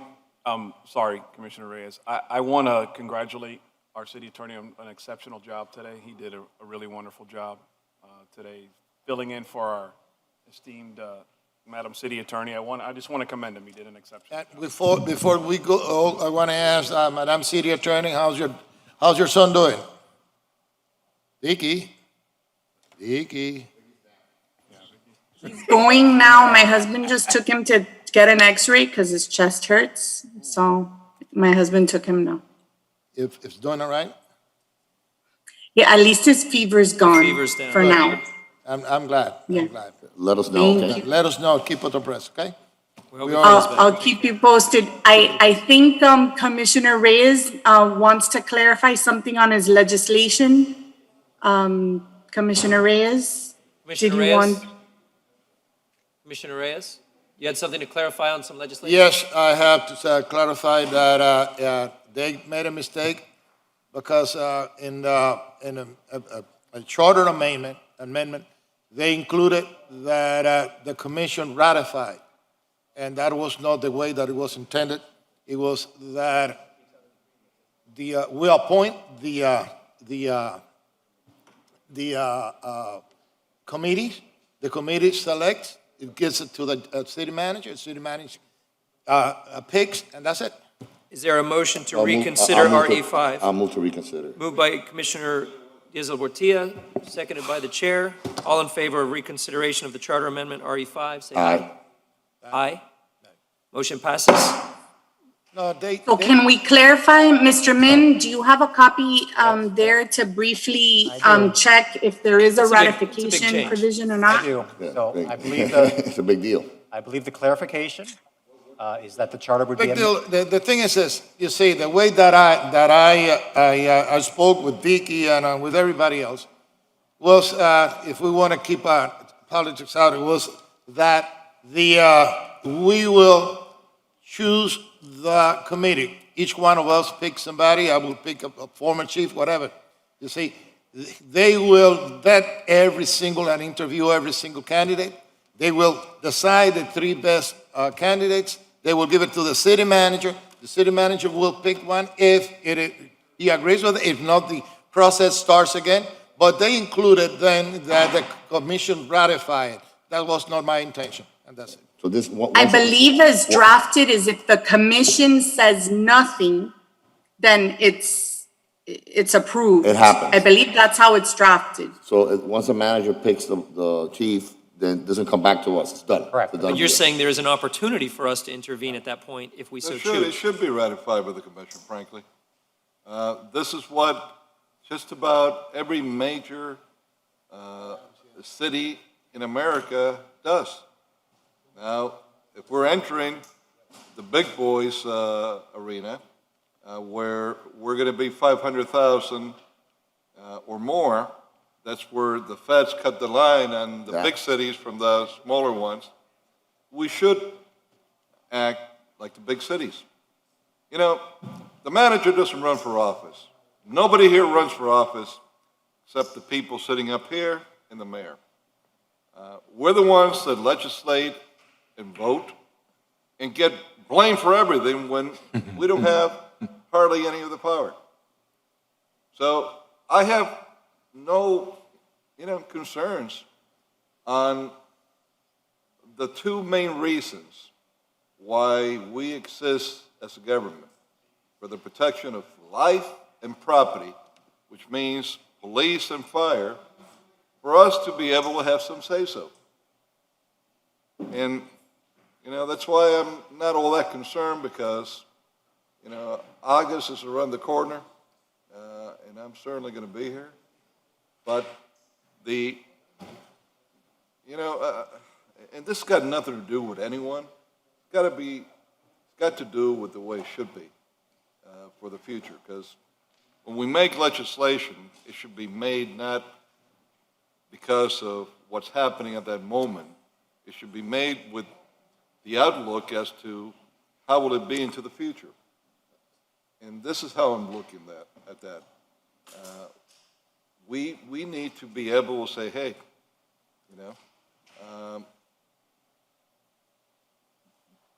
this is the way it should be. Now, I'm going to flip it to you the other way.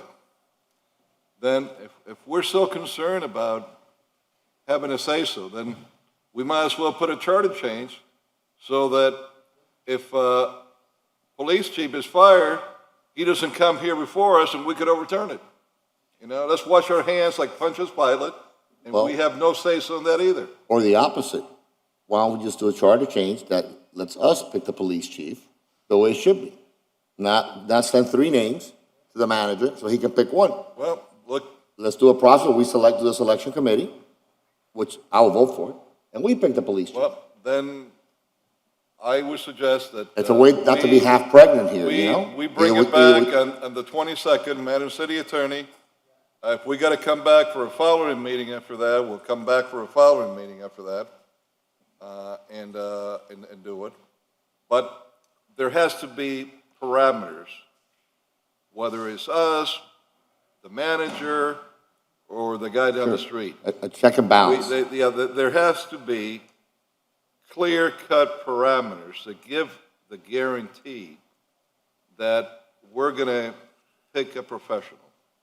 And it begins by who is put into the committees. There has to be guidelines. Of course. It can't be, your best friend. like that kid that's always here, trying to scare all of us, I think it's security guard that Riola got him a job down somewhere. It's not qualified for that. You need professionals. Yes. former police chiefs, former special agent in charges. FBI Yeah, agents. people that have the experience. What happened this last time was that after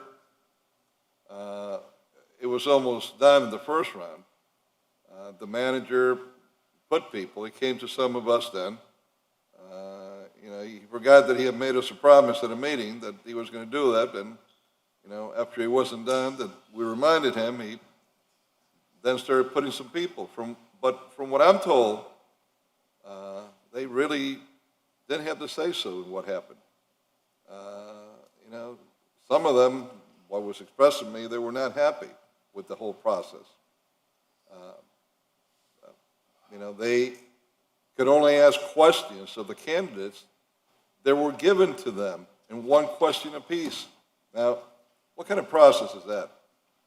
You're going to put top law enforcement, ex-top enforcement officials, that you're going to give them the questions that they could ask. You get them to ask one question. So, look, I think if we're going to be making a change, it should be a change that really makes a positive difference. I don't mind getting the mayor involved in this at all, and we should, but it should be in accordance with what other major American cities. Is this a do. motion to defer RE5 to July 22nd? Well, let me just, to the chair. So then if the commissioner wants to go in that direction, that makes sense. Because it should not be based on some knee-jerk reaction. I don't think you're going to get what you're talking about, though, in 2 weeks. So we should ask some personnel people how to look at different selections, if that's what you want to do, right? And then bring that back to us at some duly appointed time, because he's correct. So if I don't know, I'm glad we're going to 500, but if that's the case, then we should look at how others do it if we're trying to take the political part out of it. But you also don't want to lose sight and have someone like who we wind up getting not in the process or out just because you have some sort of formalized sort of situation. Because the last chief, I'm told, there was no committee at all. Managers picked him. But that's the way that it had been done. Right. So for the 4 previous chiefs. Right. Let's not just talk about the last one. That was the way Right. that it was being done. I think probably the last time that there was somewhat of a process, and I don't think it was necessarily the way to describe it, but at least there was some internal process. Well, was when Timoney was chosen. Right, yeah. And let me just finish right quick, Commissioner Reyes. Because then that should be looked at, and then we shouldn't rush into it, because we're changing the process of how you get an outcome. The only complaints I heard from committee members that I guess I had asked to serve was that they were not told, and they felt like they did a lot of work interviewing people, and then all of a sudden they got somebody out of the blue. That's a different sort of thing than not being allowed, and I think it has to do with a lot of who you're selecting in the personnel process that causes for scripting of that committee. I believe that was the outcome. So I'm just saying, if you're going to do some changes with it, and it makes sense to everybody to do that, then we should take a little time and figure out some best practices. Okay, listen, my only concern is that there is not a process. There is a process to fire the chief. There's a process to fire the city manager. You see, there's a process, but there is not a process to select the most important position in our city. And I just wanted to give it, form a process. Now, let's go back, and if you have any ideas, bring your ideas, and the only thing that, I made it very specific and very clear that we should pick the selection that we will select the committees, members of the committees, from people that they are professionals and people that have knowledge. And before, that we had 2 ex-chiefs in it, that their opinion should have been weighted. You see? We will select members of the committee from those residents they don't even have to be residents, those people that want to serve, that they have a public safety experience. They are the ones that are going to best, and they will interview every one of the applicants. They will select 3, and the city manager, which is his, according to the statute, he is the one that appoints, not the mayor, nobody. You see, as a matter of fact, the mayor cannot appoint anybody. Supposedly, okay? And you know that had never happened. The mayor always paid. That has gone from way back, okay? So, we got the city manager is going to comply with the law, with the letter of the statute that he will pick. Is the one that's going to pick among those 3 applicants. If there is, according to his wisdom, there is not a single applicant that meets his requirement, would start the process again. And that's it. But listen, I just wanted to do that. Bring a process, codify a process, and let the people pick and choose if they wanted to codify the process. Because I don't want to see what we've been seeing all along, that everybody is recommending his favorite, including me. Let have a process to pick the best qualified individual, and that's it. And that's what we want to discuss this later on. Let's discuss it later on. Is there a motion on the item? If within that process, there's the fortitude in this commission and the willpower to make the real changes that we should make as a major American city, then I would be in favor of holding this off. And if we got to have a special meeting for the second reading, then so be it. One reading item.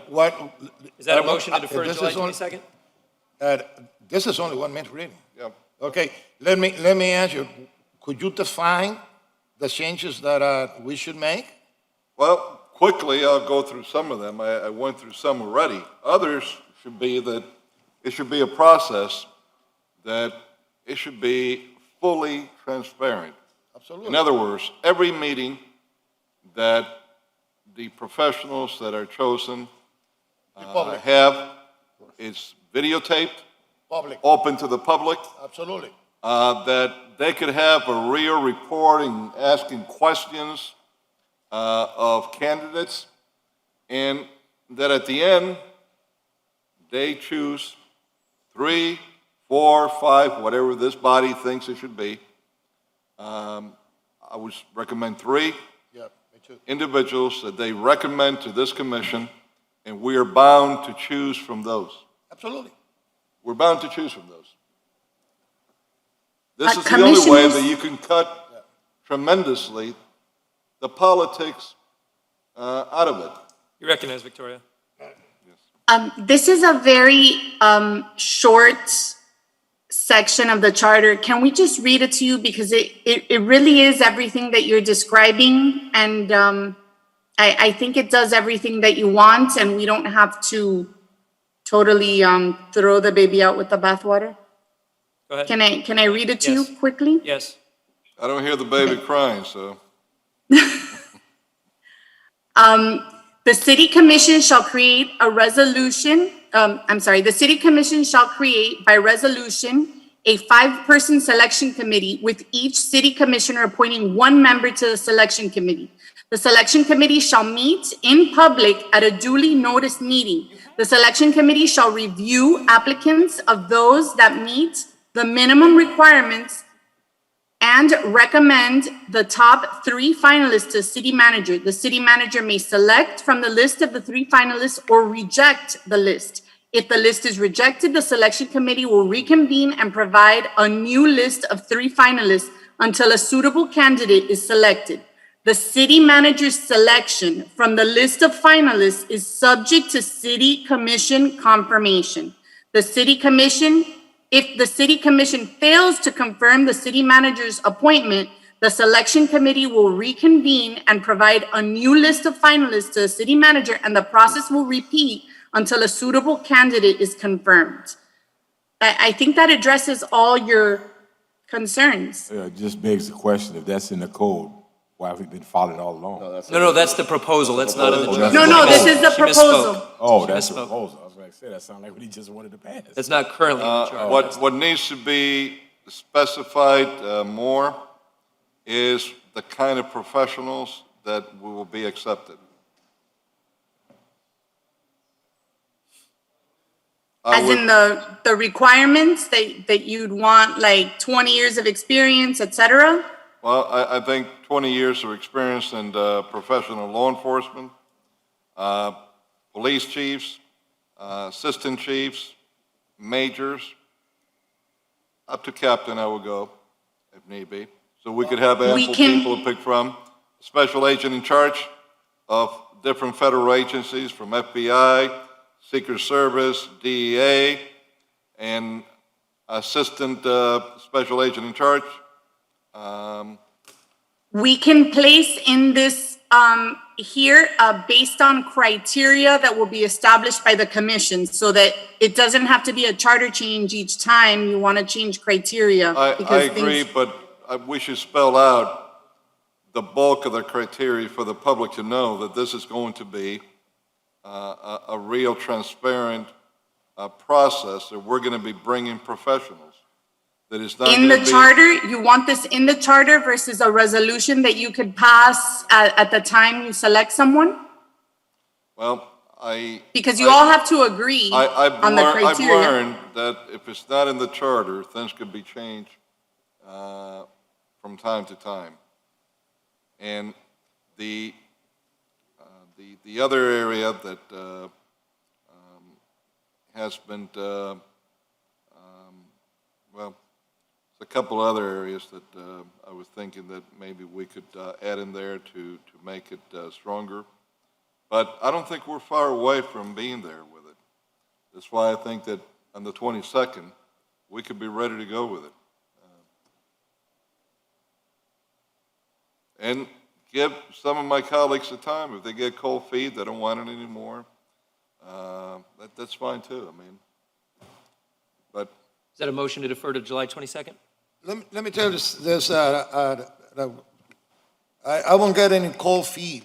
I want, no, I'm not talking about you right now. I want You're a process to be established. You see, Well, and that's what established we're in a doing. way that politics is out of it. And this is a professional, I mean, what we have to pick is a professional police chief. The person that it is the best qualified candidate, the person that could keep our streets safe, our people safe, without owing his or her job to any one of us. And it should be a national search. That person should be evaluated according to performance, not to who that person knows and who he has befriended. So I just want to clarify 2 points. One, that if this is reset until the 22nd, we have to have a draft with somewhat of this criteria that you want to add by Tuesday morning in order for it to make the agenda. So by any chance, would it be something that we could say by a unanimous resolution of the commission setting forth the criteria? Because to get all of you to agree to something sometimes can be as hard as a charter change. So maybe that'll work? What would happen by unanimous? When you set the criteria For what? for picking your police chief in the future, it could be set by resolution, by unanimous of the commission, so that you all agree on the criteria that you want. Well, I wanted to present it to the people so they can vote, so people be part of it too. Well, that's what I think, that we should put something there so that the people could feel more confident that it will be a real transparent process that we're going to follow. I'm just afraid, I mean, I compliment you for coming up with words that could work. But my concern is how the public is going to see it. And I'm not sure if that will work for that. That's why I want to go to the people. That's it. I'm just noting that I don't know if by Tuesday morning I will have all those words based on all your ideas in one cohesive legislation. I would So be that's why I more- kind of wanted some of the, I would be more than willing to help. I'm sure other members can too. And, you know, you got some pretty competent people to work with you, and you're very talented yourself. So by Tuesday, I think you got, you know, a day or two to spare. Yeah.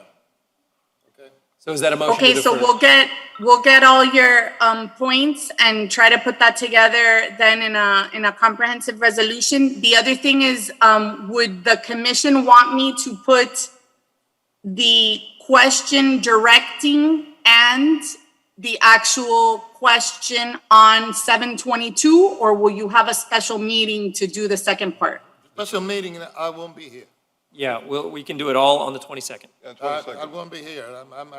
I think that I deserve a vacation after dealing with you guys for so long, every day. I don't. I'm not talking about Okay. my fellow Listen, commissioner. I don't even have You time. that don't pay attention when we talk. I don't even have When I time to go to speak. Hialeah, you know, don't and pay you're going to take a attention, and vacation? you cause all this problem. All right, is there a motion to defer RE5 to July 22nd? Who do you think you are, Diaz Leperti or something? Well, you know, sometimes you get this a contagious disease. I'll move to the defer. Motion to defer? Yes, sir. Thank you. You're July okay, 22nd. Seconded by with the what we chair. discussed? July 22nd. Okay. Is there any further discussion? All in favor of the deferral, say aye. Aye. Any opposed? Gracias, Vicky. Motion Thank passes. you, Vicky. Thank you. I don't know Thank if you for any trying. of you, I don't know if any of you were here the very first time I set foot on this dais, but I embarrassed my son, who was a young boy at that time. He returns to me from college tonight, and he is here in the dais to be embarrassed once again. August Russell.